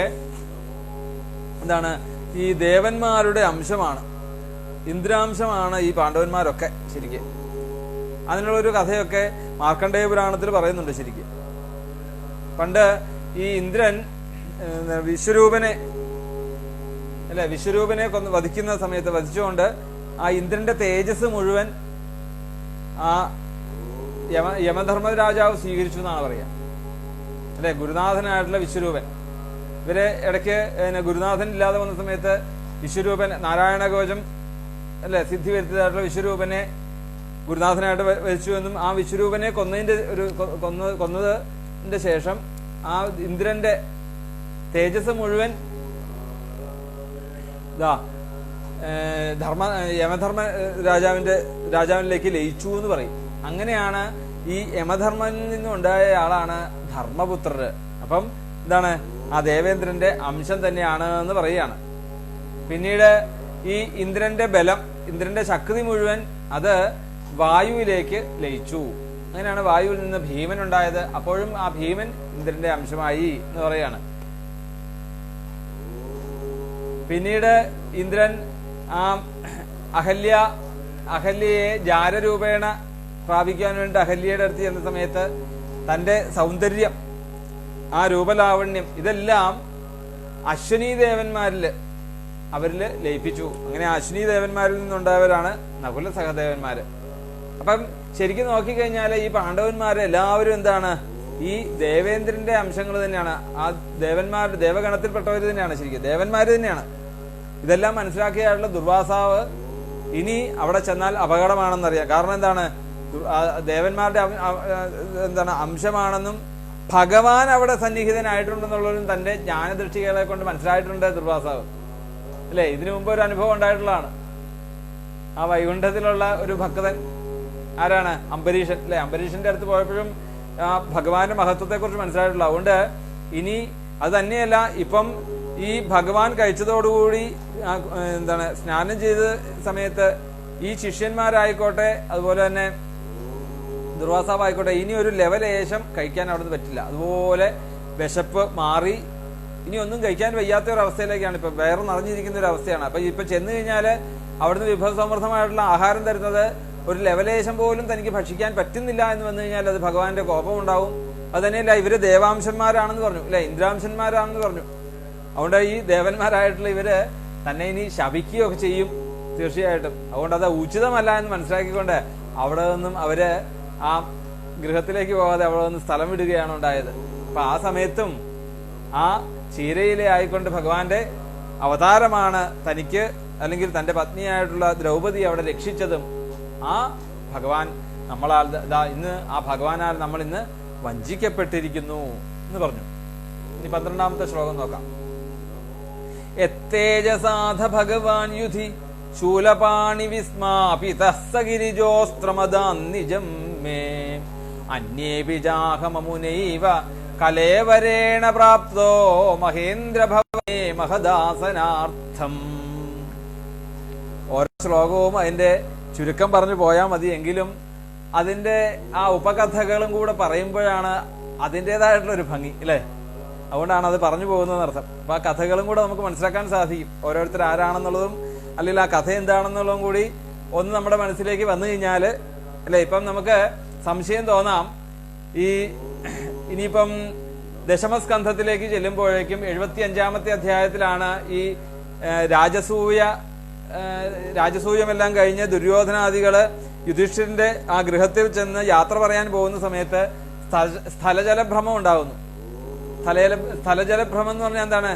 സ്ഥലം, കരയായിട്ടുള്ള സ്ഥലത്ത് ജലം ഉണ്ടെന്ന് തോന്നുക, ജലം ഉള്ള സ്ഥലത്ത് അവിടെ കരയായിട്ട് തോന്നുന്ന ഒരു മയന്റെ ആ ശില്പചാതുര്യങ്ങളിലൊക്കെ അബദ്ധമാകുന്ന ദുര്യോധനാദികള്. ആ അവസ്ഥയ്ക്ക് അവിടെ അപ്പം നമുക്ക് ഒരു സംശയം തോന്നാം. എന്താണ്? അപ്പൊ അതിൽ ആ അധ്യായത്തിൽ പറയുന്നുണ്ട്, മയൻ ശില്പിച്ചു കൊടുത്തതായിട്ടുള്ള സഭ എന്ന് പറയുന്നുണ്ട്. അപ്പൊ എങ്ങനെയാണ് ഈ അസുരന്മാരുടെ ശില്പിയായിട്ടുള്ള മയനും അതുപോലെ തന്നെ ദേവന്മാരുടെ ശില്പി വിശ്വകർമാവാണ് ശരിക്കും. എന്നിട്ട് അവിടെ പറയുന്നത് വിശ്വകർമാവാണ് അവിടുത്തെ പല അത്ഭുതമായിട്ടുള്ള കൊത്തുപണികളൊക്കെ ഈ വിശ്വകർമാവിന്റെ ആണെങ്കിൽ മയന്റെ ആണ് സഭ എന്ന് അവിടെ പറയുന്നുണ്ട്. അപ്പൊ സംശയം തോന്നാം അവിടെ. അപ്പൊ അവിടെ പറയും അപ്പൊ അവിടെ ഈ അസുരന്മാരുടെ ശില്പിയായിട്ടുള്ള മയൻ എങ്ങനെയാണ് ഇവിടെ സഭയുണ്ടാക്കിയെന്നൊക്കെ ഒരു സംശയം തോന്നാം. അപ്പൊ അതിനൊരു അതിനുള്ള ഒരു പ്രതിവിധിയായിട്ടുള്ള കഥയാണ് ഇവിടെ. ഇതാണ് മയൻ പ്രത്യുപകാരമായിട്ട് കൊടുത്തിട്ടുള്ള സഭയാണെന്നുള്ളതൊക്കെ മനസ്സിലാക്കാൻ സാധിക്കും. ശ്ലോകം പറഞ്ഞങ്ങ് പോയാൽ മതി, കുഴപ്പമൊന്നുമില്ല. പക്ഷെ ആ ശ്ലോകം പറഞ്ഞു പോകുമ്പോൾ ഈ കഥകളും കൂടെ നമ്മൾ മനസ്സിലാക്കി പോയി കഴിഞ്ഞാൽ കുറച്ചുകൂടെ നമുക്കത് ആനന്ദിക്കാൻ പറ്റും. ഇപ്പൊ ഇവിടെ നോക്കാം 12ാമത്തെ ശ്ലോകം. യത്തേജസാധ ഭഗവാൻ യുധി ശൂലപാണിർവിസ്മാപിത സഗിരിജോസ്ത്രമദാന്നിജം മേ അന്യേപി ചാഹമമുനൈവ കലേവരേണ പ്രാപ്തോ മഹേന്ദ്രഭവനേ മഹദാസനാർത്ഥം. ഈ പറയാണ്, എത്തേജസാധ ഭഗവാൻ യുധി ശൂലപാണിർവിസ്മാപിതോ.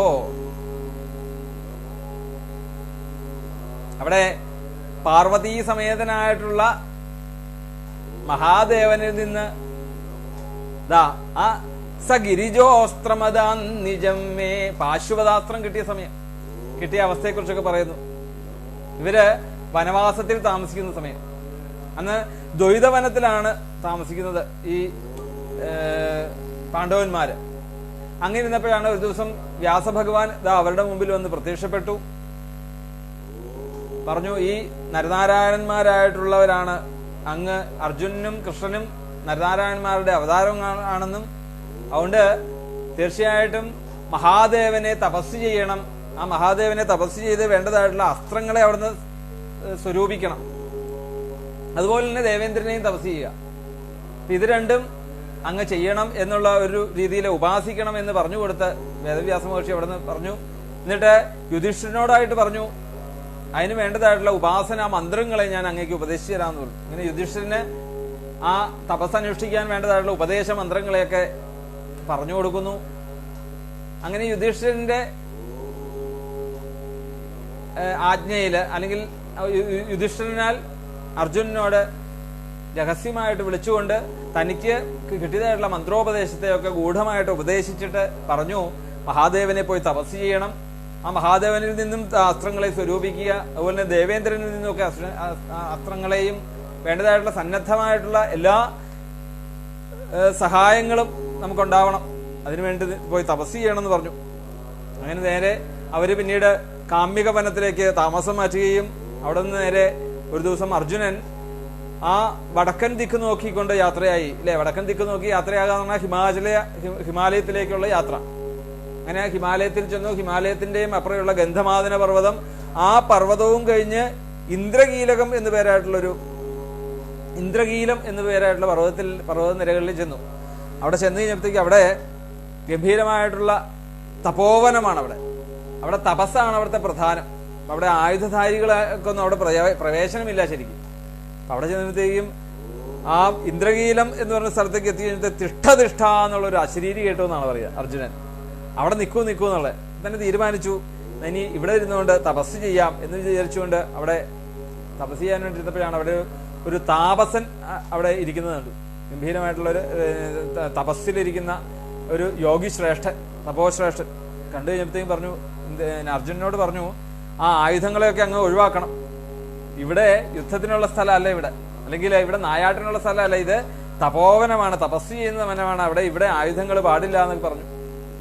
അയാളെയൊന്നും അംഗീകരിക്കാൻ പോയില്ല. ആ വീരശൂര പരാക്രമികൾ ആ താപസനെയൊക്കെ ശ്രദ്ധിക്കാതെ അർജുനൻ അങ്ങ് പോകാൻ തുടങ്ങിയപ്പോഴാണ് ഈ താപസ ശ്രേഷ്ഠൻ എന്ന് പറഞ്ഞ ആള് ഇന്ദ്രനായിരുന്നു, ദേവേന്ദ്രനായിരുന്നു. അപ്പൊ തന്റെ പുത്രനായിട്ടുള്ള അർജുനന്റെ ഈ വീര്യം കണ്ടുകൊണ്ട്, അല്ലെങ്കിൽ തന്റെ ആ ധൈര്യം മനസ്സിലാക്കിക്കൊണ്ട് അവിടുന്ന് ആ ദേവേന്ദ്രൻ തന്റെ വിവരം, താൻ ദേവേന്ദ്രനാണെന്നുള്ള വിവരം അർജുനനെ ധരിപ്പിച്ചു, അവിടുന്ന് അനുഗ്രഹിച്ചു. എന്നിട്ട് ദേവേന്ദ്രനെ അവിടെ നമസ്കരിച്ചിട്ട് പറഞ്ഞു, എനിക്ക് അവിടുത്തെ വേണ്ടതായിട്ടുള്ള അനുഗ്രഹങ്ങൾ ഉണ്ടാകണം, അങ്ങേ തപസ് ചെയ്യാൻ വേണ്ടിയാണ് ഞാൻ ഇവിടെ വന്നത്, പരമേശ്വരനെ തപസ് ചെയ്യാൻ വേണ്ടിയാണ് വന്നതെന്ന് പറഞ്ഞു. അപ്പോൾ ദേവേന്ദ്രൻ പറഞ്ഞു, ഒരു കാര്യം ചെയ്യാം, ആ മഹാദേവനെ പോയി ഇപ്പൊ തപസ് ചെയ്യുക, മഹാദേവനെ തപസ് ചെയ്ത് വേണ്ടതായിട്ടുള്ള അനുഗ്രഹങ്ങളെയും അസ്ത്രങ്ങളെയും ഒക്കെ അങ്ങ് സ്വരൂപിക്കുക, അതിനുശേഷം ഞാൻ എന്റേതായിട്ടുള്ള അനുഗ്രഹങ്ങൾ അങ്ങേക്ക് തന്നോളാം എന്ന് പറഞ്ഞ് ആ പരമേശ്വരനെ തപസ് ചെയ്യാൻ വേണ്ടി അവിടെ നിന്ന് പറഞ്ഞു വിട്ടു. അങ്ങനെ ഗംഭീരമായിട്ടുള്ള തപസ്, ആ തപസ്സുകൊണ്ട് ആ വനം, വനത്തിലുള്ള ജനങ്ങൾക്ക് മുഴുവൻ ചൂടുകൊണ്ട് നിൽക്കാൻ സാധിക്കുന്നില്ല. അവർ നേരെ മഹാദേവന്റെ അടുത്ത് ചെന്ന് വിവരം പറഞ്ഞു. ദേവന്മാർക്ക് പോലും അവിടെ നിൽക്കാൻ സാധിക്കുന്നില്ല ഈ ചൂടുകൊണ്ട്. എന്താണ് ഈ അർജുനന്റെ ഇത്ര ഘോരമായിട്ടുള്ള തപസ് എന്ന് മനസ്സിലാകുന്നില്ല. എന്തായാലും ആ ഗിരിജയോടുകൂടി, പാർവതി ദേവിയോടുകൂടി എന്നാ ഇനി തന്റെ ശിഷ്യന്റെ ആവശ്യം എന്താണെന്നുള്ളത് മനസ്സിലാക്കാമെന്ന് വിചാരിച്ച് അവിടെ നിന്ന് യാത്രയായി. അപ്പൊ അവരൊരു തീരുമാനം എടുത്തു, എന്താണ്, ഒരു കിരാത വേഷത്തിൽ അങ്ങ് ചെല്ലാം. കാരണം എത്ര കണ്ട് ശിവഭക്തനാണ് എന്നുള്ളതൊന്ന് മനസ്സിലാക്കാൻ സാധിക്കും. പരീക്ഷണം അല്ലേ, സാധാരണ രീതിയിൽ മഹാദേവന് പരീക്ഷണം പതിവില്ല. മഹാദേവന് ക്ഷിപ്രപ്രസാദിയാണെങ്കിൽ പോലും ഇവിടെ അർജുനന്റെ ആ ശിവഭക്തി ഒന്ന് പരീക്ഷിക്കാം എന്ന് വിചാരിച്ചുകൊണ്ട് കാട്ടാളന്റെ വേഷം സ്വീകരിച്ചു. പാർവതി ദേവി കാട്ടാള സ്ത്രീയുടെ വേഷം സ്വീകരിച്ചുകൊണ്ട് ആ അർജുനൻ തപസ് ചെയ്യുന്ന സ്ഥലത്തേക്ക് അങ്ങ് പോയി. അവിടെ ചെന്ന് കഴിഞ്ഞപ്പോഴത്തേക്കാണ് അവിടെ നായാടിനായിട്ട് വന്ന ഈ കാട്ടാളനും അർജുനനാണേലും അതെ അസ്ത്രധാരിയായിക്കൊണ്ടാണ് ഇരിക്കുന്നത്. അവിടെ ഒരു പന്നി ഓടി നടക്കുന്നത് കണ്ട് ഈ പന്നിയെ ലക്ഷ്യം വെച്ചുകൊണ്ട് മഹാദേവൻ അമ്പ ചെയ്തു. അതുപോലെ തന്നെ അതേ സമയത്ത് തന്നെ ദാ അർജുനും അമ്പ ചെയ്തു. ഒരേ സമയത്ത് തന്നെ ദാ ഈ പന്നിയുടെ മേൽ 2 ശരങ്ങൾ വന്ന് ഏറ്റു. അവിടെ തർക്കമായി. രണ്ടുപേരും ഗംഭീരമായിട്ടുള്ള യുദ്ധം അവിടെ. ആ മഹാദേവനും ശിഷ്യനായിട്ടുള്ള അർജുനും. ഇവിടെ ശരിക്കും പറഞ്ഞാൽ തപസ് ചെയ്ത ആ മഹാദേവനെ ആ തപസ് ചെയ്തുകൊണ്ടിരിക്കുന്നത്. പക്ഷെ ഇത് അറിയുന്നില്ല അർജുനൻ. മഹാദേവൻ എന്ത് ചെയ്തു? ആ കാട്ടാളന്റെ വേഷത്തിൽ വന്നിട്ടുള്ള മഹാദേവനെ എന്താണ് ശകാര വൃക്ഷങ്ങളെ കൊണ്ട് അർജുനനെ കേൾപ്പിച്ചു. അർജുൻ അതൊന്നും കേൾക്കാൻ സാധിച്ചില്ല. അവസാനം പറഞ്ഞു, എൻ്റെ കയ്യില് ഗാണ്ഡീവമുണ്ട്, ധനുസ്സുണ്ട്, അതുണ്ട്, ഇതുണ്ട് എന്നൊക്കെ പറഞ്ഞ് 8 ദിക്കിലും പുകൾ പെട്ടോർ അർജുനനകം എന്നൊക്കെ കഥകളിയിലൊക്കെ നമുക്ക് കാണാൻ സാധിക്കും. കിരാതം എന്ന് പറഞ്ഞൊരു കഥകളി. എന്തായാലും ഗംഭീരമായിട്ടുള്ള യുദ്ധം. അങ്ങനെ ആ ഗാണ്ഡീവം കൊണ്ട് മഹാദേവന്റെ ശിരസിലേക്ക് അടിക്കുന്നു. ആ ഗാണ്ഡീവം 2ആയിട്ട് പിളർന്നു പോകുന്നു. ഇതൊക്കെ കണ്ടുപിടിച്ച ഒരു ദിവ്യത്വം അപ്പൊ തന്നെ അർജുനന് തോന്നി. അവസാനം വിട്ടില്ല, വീണ്ടും വാളുകൊണ്ട് വെട്ടാൻ തുടങ്ങി. വാളൊടിഞ്ഞു പോയി. പിന്നീട് ആ മുഷ്ടി പ്രയോഗമായി. അവസാനം ഗംഭീരമായിട്ടുള്ള യുദ്ധത്തില് അർജുൻ ബോധം കെട്ട് അവിടെ അങ്ങ് വീണു. ഇങ്ങനെ ഇരുന്ന് കഴിഞ്ഞ് ബോധം ഉള്ളിൽ നിന്നും കുറച്ച് കഴിയുമ്പോഴത്തേക്കും ആ ബോധം ഉണർന്ന് താൻ ഉണർന്ന് എഴുന്നേറ്റ് നോക്കുമ്പോഴത്തേക്കും താൻ അവിടെ ഒരു ശിവലിംഗത്തിന്റെ അടുത്തിരുന്നു കൊണ്ട് പൂജ ചെയ്യുന്ന ഒരു രംഗമാണ് അർജുനൻ എന്ന് അനുഭവപ്പെട്ടത്. അപ്പൊ മഹാദേവനെ ഈ അടിച്ചതായിട്ടുള്ള ഈ വില്ലുകൊണ്ട് അടിച്ചതായിട്ടുള്ള അടിയൊക്കെ പുഷ്പബാണങ്ങളായിട്ട് പോകട്ടെ എന്ന് അവിടെ പാർവതി അവിടെ അനുഗ്രഹിക്കുന്നുണ്ട് അർജുനെ. നീ ചെയ്യുന്ന അസ്ത്രങ്ങളൊക്കെ പുഷ്പങ്ങളായിട്ട് അർച്ചനയായിട്ട് മാറട്ടെ എന്ന് പാർവതി ദേവി അവിടെ അമ്മ അനുഗ്രഹിക്കുന്നത്. പാർവതി ദേവിക്ക് ഒരിക്കലും ഈ മകനോട് ശിഷ്യനോട് ഇങ്ങനൊരു ദ്രോഹം ചെയ്യാനൊരു ആഗ്രഹമില്ല. അതുകൊണ്ട് ഇടയ്ക്കിടയ്ക്ക് ഇന്ന് അനുഗ്രഹിക്കും പാർവതി ദേവി. അപ്പൊ നീ ചെയ്യുന്ന അസ്ത്രങ്ങളൊക്കെ പുഷ്പബാണങ്ങളായിട്ട് പോട്ടെ എന്ന് അവിടെ അനുഗ്രഹിച്ചു. അങ്ങനെ മഹാദേവൻ അവിടെ പ്രത്യക്ഷപ്പെട്ട് സന്തോഷത്തോടുകൂടി പാശുപതം എന്ന് പേരായിട്ടുള്ള അസ്ത്രം കൊടുത്തു. പാശുപതാസ്ത്രം കിട്ടിയത് അങ്ങനെയാണ് ഈ അർജുനന്. ആ പാശുപതാസ്ത്രം കിട്ടിയതോടുകൂടി സന്തോഷത്തോടുകൂടി തിരിച്ചതാ ഇവിടെ വരുന്ന വഴിക്ക് ദേവേന്ദ്രനെ കാണുന്നു. ദേവേന്ദ്രനും സന്തോഷമായിക്കൊണ്ട് ദേവേന്ദ്രന്റേതായിട്ടുള്ള ആ വജ്രായുധത്തെ അവിടുന്ന് നൽകി. അതുകൂടാതെ തന്നെ ഈ ദേവേന്ദ്രൻ നേരെ സ്വർഗത്തിലേക്ക് വിളിച്ചുകൊണ്ടുപോയി തന്റെ സിംഹാസനത്തിൽ കയറ്റി ഇരുത്തി എന്നുള്ളതാണ്. അതായത് സ്വർഗത്തിലെ ആ സിംഹാസനത്തിൽ ഇരിക്കാൻ പറ്റുക എന്നുള്ളത് ഭൂമിയിൽ ഉള്ള അർജുനന് സാധിക്കുക എന്ന് പറഞ്ഞാൽ അത് ഭഗവാന്റെ അനുഗ്രഹം ഇല്ലാതെ പറ്റില്ല എന്ന് പറയുകയാണ് അവിടെ. അപ്പൊ ദേവന്മാരുടെ വാസമായിട്ടുള്ള സ്വർഗത്തിൽ പോകാനും ആ സ്വർഗത്തിൽ പോയിട്ട് തിരിച്ചു വരാനും ഉള്ള ഭാഗ്യം അത് അർജുനന് കിട്ടിയതൊക്കെ ആ ഭഗവാന്റെ സഹായഹസ്തങ്ങളെ കൊണ്ടാണ് എന്ന് പറയുകയാണ്. എന്നിട്ട് അവിടെ ചെന്ന് കഴിഞ്ഞപ്പോഴത്തേക്കാണ് അവിടെ ഈ വജ്രായുധം കൊടുത്തു. അതുപോലെ ഈ സിംഹാസനത്തിൽ ഇരുത്താൻ കാര്യം എന്താണെന്ന് വെച്ചാൽ ഇയാളുടെ പ്രൗഢിയെ കുറിച്ചും ഈ തപസ്സിന്റെ ഒക്കെ ഇത് മനസ്സിലാക്കിക്കൊണ്ട്, പിന്നെ അത് തന്നെയല്ല തന്റെ പുത്രനാണ് എന്നുള്ളൊരു ഉറപ്പുമുണ്ട് അല്ലെ, ഇന്ദ്രാംശമാണ്. അതുകൊണ്ടും പറയാറുണ്ട് വ്യാഖ്യാതാക്കന്മാര്, ഇവര് ദേവാംശം ആയതുകൊണ്ടാണ് സ്വർഗത്തിൽ ചെല്ലാൻ സാധിച്ചതും എന്ന് പറയാറുണ്ട്. കാരണം സ്വർഗത്തിൽ മനുഷ്യന് ചെല്ലാൻ അധികാരമില്ല, അത് ദേവതുല്യമായെങ്കിൽ മാത്രമേ സ്വർഗത്തിലെ പ്രവേശനമുള്ളൂ. അപ്പൊ ഇവര് ദേവാംശം ആയതുകൊണ്ടാണ് അവിടെ ചെന്നതെന്നും പറയാറുണ്ട്. എന്തായാലും ആ അവിടുന്ന് പിന്നെ ദേവന്മാരായിട്ടുള്ള മറ്റ് ആൾക്കാര്, വരുണൻ, അതുപോലെ തന്നെ കുബേരൻ, യമനൊരു ദിവ്യ ദണ്ഡാണ് കൊടുത്തത്. അതുപോലെ ഒരു ദിവ്യ പാശമാണ് വരുണൻ കൊടുത്തത്. കുബേരൻ കൊടുത്തത് അന്തർധാനം എന്ന് പറഞ്ഞിട്ടുള്ള ഒരു ദിവ്യ അസ്ത്രം. എല്ലാവരും ആ അസ്ത്രങ്ങള് സജ്ജീകരണങ്ങളൊക്കെ ആയിട്ട് അവിടുന്ന് സ്വീകരിച്ചുകൊണ്ട് അർജുനൻ തിരിച്ച് യാത്രയായി. അപ്പം അവിടെയും ഈ അന്യേപിജാഹമമുനൈവ കലേവരേണ പ്രാപ്തോ മഹേന്ദ്രഭവനേ മഹദാസനാർത്ഥം. അപ്പൊ അവിടെയും എനിക്ക് ഈ മനുഷ്യ ശരീരത്തിൽ നിന്നുകൊണ്ട് തന്നെ അല്ലെ, ഈ മനുഷ്യ ശരീരത്തിൽ നിന്നുകൊണ്ട് തന്നെ എനിക്ക് സ്വർഗത്തിൽ പോകാൻ സാധിച്ചു അല്ലെ. അപ്പൊ അങ്ങനെ ആ സ്വർഗലോകവാസം കാണാനൊക്കെ എന്താണ് അതിനൊക്കെ ആ ഭഗവാന്റെ സഹായം കൊണ്ട് മാത്രമാണ് ഇതൊക്കെ സാധിച്ചത്. അപ്പൊ എനിക്കുണ്ടായിട്ടുള്ള തേജസ്, എനിക്കുണ്ടായിട്ടുള്ള ഐശ്വര്യമൊക്കെ എന്തുകൊണ്ടാണ്? കാരണം ഇന്ന് ഇതൊന്നും എനിക്ക് സാധിക്കുന്നില്ല. എന്നാ ഗാന്ധീവം ഒറ്റയ്ക്ക് തന്നെ ഇടത്തെ കൈ കൊണ്ട് പൊക്കിയ ഗാന്ധീവം 2 കൈയും കൂടി പിടിച്ചിട്ട് എടുക്കാൻ പറ്റാതെ വലിച്ചയച്ചുകൊണ്ടാണ് വരുന്നത്. ആ അർജുനൻ അതും പറഞ്ഞുകൊണ്ട് വിലപിച്ചുകൊണ്ട് അങ്ങനെയുള്ള ആ ഭഗവാൻ ഇന്ന് നമ്മളെ വഞ്ചിച്ചു പോയിരിക്കുന്നു, അല്ലെങ്കിൽ നമ്മളിതാ അവരെ ഭഗവാനാൽ വഞ്ചിക്കപ്പെട്ടു എന്ന് പറഞ്ഞു. 6:30 എന്തായാലും നമുക്ക് അല്ലെ 10-12 ശ്ലോകം നമ്മൾ ചെയ്തു. ഇന്നത്തെ സത്സംഗം ഭഗവാന്റെ പാദങ്ങളിൽ സമർപ്പിക്കാം. അപ്പൊ നമുക്ക് ഇന്ന് കിട്ടിയ ഒരു പാഠം എന്ന് പറഞ്ഞാൽ വേറെ ഒന്നുമില്ല. നമുക്കുണ്ടായിട്ടുള്ള ഐശ്വര്യങ്ങളായിക്കോട്ടെ, സമ്പത്തായിക്കോട്ടെ, ധനമായിക്കോട്ടെ, അഹങ്കരിക്കരുത് എന്ന് പറയാം. കാരണം ആ അർജുനനൊക്കെ എത്ര കണ്ട് അഹങ്കരിക്കുകയല്ല, തേജസ്സോടുകൂടി ഇല്ലേ, ദേവവിസ്മാപിതം എന്ന് പറഞ്ഞു കഴിഞ്ഞാൽ എന്താണ്? ദേവവിസ്മാപിത, ആ ദേവന്മാരെ പോലും വിസ്മയിക്കപ്പെടുന്നതായിട്ടുള്ള തേജസ് ഉണ്ടായിരുന്ന എൻ്റെ തേജസ് ഇന്ന് ഭഗവാൻ അപഹരിച്ചു. കാരണം നമുക്കുണ്ടാകുന്ന അഭിവൃദ്ധികളൊക്കെ, ഐശ്വര്യം ആയിക്കോട്ടെ, ധനമായിക്കോട്ടെ, ഭൂസ്വത്തായിക്കോട്ടെ, നമ്മൾ തന്നെ ചിന്തിച്ചാൽ നമുക്കറിയാൻ പറ്റും നമ്മുടെ സ്വത്തിന് നമുക്ക് എന്താ യോഗ്യതയുള്ളത് അല്ലേ? നമ്മൾ കഴിഞ്ഞ ദിവസവും പറഞ്ഞു. അതിപ്പോൾ ഇത് ഓരോരുത്തര് പാരമ്പര്യമായിട്ട് കൈമാറി വരുന്നതിനെ ഒന്ന് അവിടെ നിന്ന് നമുക്കൊന്ന് അനുഭവിക്കുക എന്നുള്ളതിൽ കൂടുതൽ അതല്ലാതെ നമുക്ക് യാതൊരു അവകാശവും അതിനകത്തില്ല. അതിനെ നമുക്ക് ക്രയവിക്രയം ചെയ്യാനുള്ള അധികാരവും ഇല്ല. അതെന്നല്ല, ഒരു വസ്തുക്കളിലും നമുക്ക് യാതൊരു കർത്തൃത്വ ബോധവും നമുക്കില്ല. അതൊക്കെ ആരുടെയാണ്? ഈശ്വരന്റെ ആണ് എന്നുള്ളൊരു ബോധത്തിൽ നമ്മൾ സമർപ്പണത്തോടു കൂടി തന്നെ ജീവിക്കാൻ നമുക്ക് സാധിക്കണം. ഈ സത്സംഗം നമുക്ക് ഭഗവാന്റെ പാദങ്ങളിൽ സമർപ്പിക്കാം. ഗുരുനാഥന്റെ പാദങ്ങളിലും ഇന്ന് കേട്ടുകൊണ്ടിരിക്കുന്ന എല്ലാ ഈശ്വര സ്വരൂപന്മാരിലും സ്വരൂപിണികളുടെയും പാദങ്ങളിൽ ആ ഈശ്വരതത്വം എല്ലാവരുടെയും ഉള്ളിലും ഉണ്ടെന്നുള്ള ഒരു തത്വബോധത്തോടുകൂടി അവരുടെ പാദങ്ങളിൽ ഈ സത്സംഗം സമർപ്പിക്കാം. ഇന്ന് ലൈവില് ആള് കുറച്ച് കുറവുണ്ട്, കുഴപ്പമില്ല. ഉള്ളവര് ഭാഗ്യവാന്മാരാണ്, സംശയമില്ല. കാരണം ഞാൻ പറഞ്ഞു, ഈ നമ്മുടെ ഇപ്പോഴത്തെ ഒരു അവസ്ഥയിൽ ഈ ഒരു ഭഗവത് വിചാരം നമ്മളുടെ ഒരു ധനമാണ്, ശരി അല്ലേ? തീർച്ചയായിട്ടും എന്നെ സംബന്ധിച്ചിടത്തോളം ഒരു ആനന്ദം തന്നെയാണ്. അതുകൊണ്ടാണ് ഞാൻ ഇത് തുടർന്ന് തന്നെ പോകാൻ ആഗ്രഹം. അപ്പം ഞാനിത് ലൈവ് ചെയ്യാൻ തന്നെ ഉദ്ദേശിച്ചതും അത്രേ ആൾക്കാർക്ക് ആർക്കെങ്കിലും ഒക്കെ താല്പര്യം ഉണ്ടെങ്കിൽ അതിൽ വന്നു കഴിഞ്ഞാൽ ഈ ഒരു സപര്യയ്ക്ക് അത് മറ്റുള്ളവർക്കൊരു പ്രയോജനമാകുമല്ലോ എന്നുള്ളൊരു ഉദ്ദേശശുദ്ധിയോട് മാത്രമാണ് ഇത് ചെയ്യുന്നത്.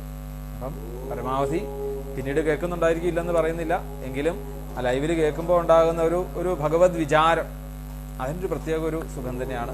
അതിനുവേണ്ടി നമ്മൾ സമയം മാറ്റിവെക്കുകയാണ്. പരമാവധിയൊക്കെ നമുക്ക് പറ്റുന്ന സമയത്താണെങ്കിൽ നിങ്ങൾ തീർച്ചയായിട്ടും ലൈവിൽ വന്ന് കേൾക്കുകയാണ് വേണ്ടത്. കാരണം നമുക്ക് ത്യാഗമാണ് നമുക്ക് വേണ്ടത് അല്ലേ? നമ്മൾ പറഞ്ഞു നമുക്ക് വേറെ ഒരു വഴിയില്ല. ഭഗവാനെ വിചാരിക്കുക, ഭഗവത് വിചാരം കൊണ്ട് മാത്രമേ നമുക്ക് ഇന്നത്തെ ഈ ഒരു അവസ്ഥയ്ക്ക് നമുക്ക് മറികടക്കാൻ സാധിക്കുള്ളൂ. എത്ര പണം ഉണ്ടായിക്കോട്ടെ അല്ലേ, എന്തൊക്കെ ഉണ്ടായിട്ട് നമുക്ക് വേണ്ടത് എന്താണ്? ശരിക്കും സമാധാനമാണ് വേണ്ടത്. മനസ്സിന്റെ സമാധാനം കിട്ടണമെങ്കിൽ അത് ഭഗവത് വിചാരത്തിലൂടെ ഉണ്ടാവുള്ളൂ. ഈ ഭഗവത് വിചാരം ഉണ്ടായെങ്കിൽ മാത്രമേ നമുക്ക് അഹങ്കാരം ഇല്ലാണ്ടാവുകയുള്ളൂ. അപ്പം അത് നിരന്തരം നമ്മളെ തോന്നിപ്പിക്കാനുള്ള ഒരു അവസരമാണ് ഈ ഒരു 5 മണി തൊട്ട് 6:30 വരെയുള്ള സമയം. ചിലപ്പോൾ നമ്മൾ 6:15 നിർത്താറുണ്ട്, എങ്കിലും ഇന്ന് 6:30 വരെ ആയി എന്നുള്ളത് കുറച്ച് നമ്മൾ പറഞ്ഞു പോയതുകൊണ്ട് കുറച്ചായി. എന്തായാലും നമുക്ക് ആ ഭാഗവതത്തിന്റെ ദിവ്യനാമം ചൊല്ലി നമുക്ക് ഇത് ഭഗവാന്റെ പാദങ്ങളിൽ സമർപ്പിക്കാം.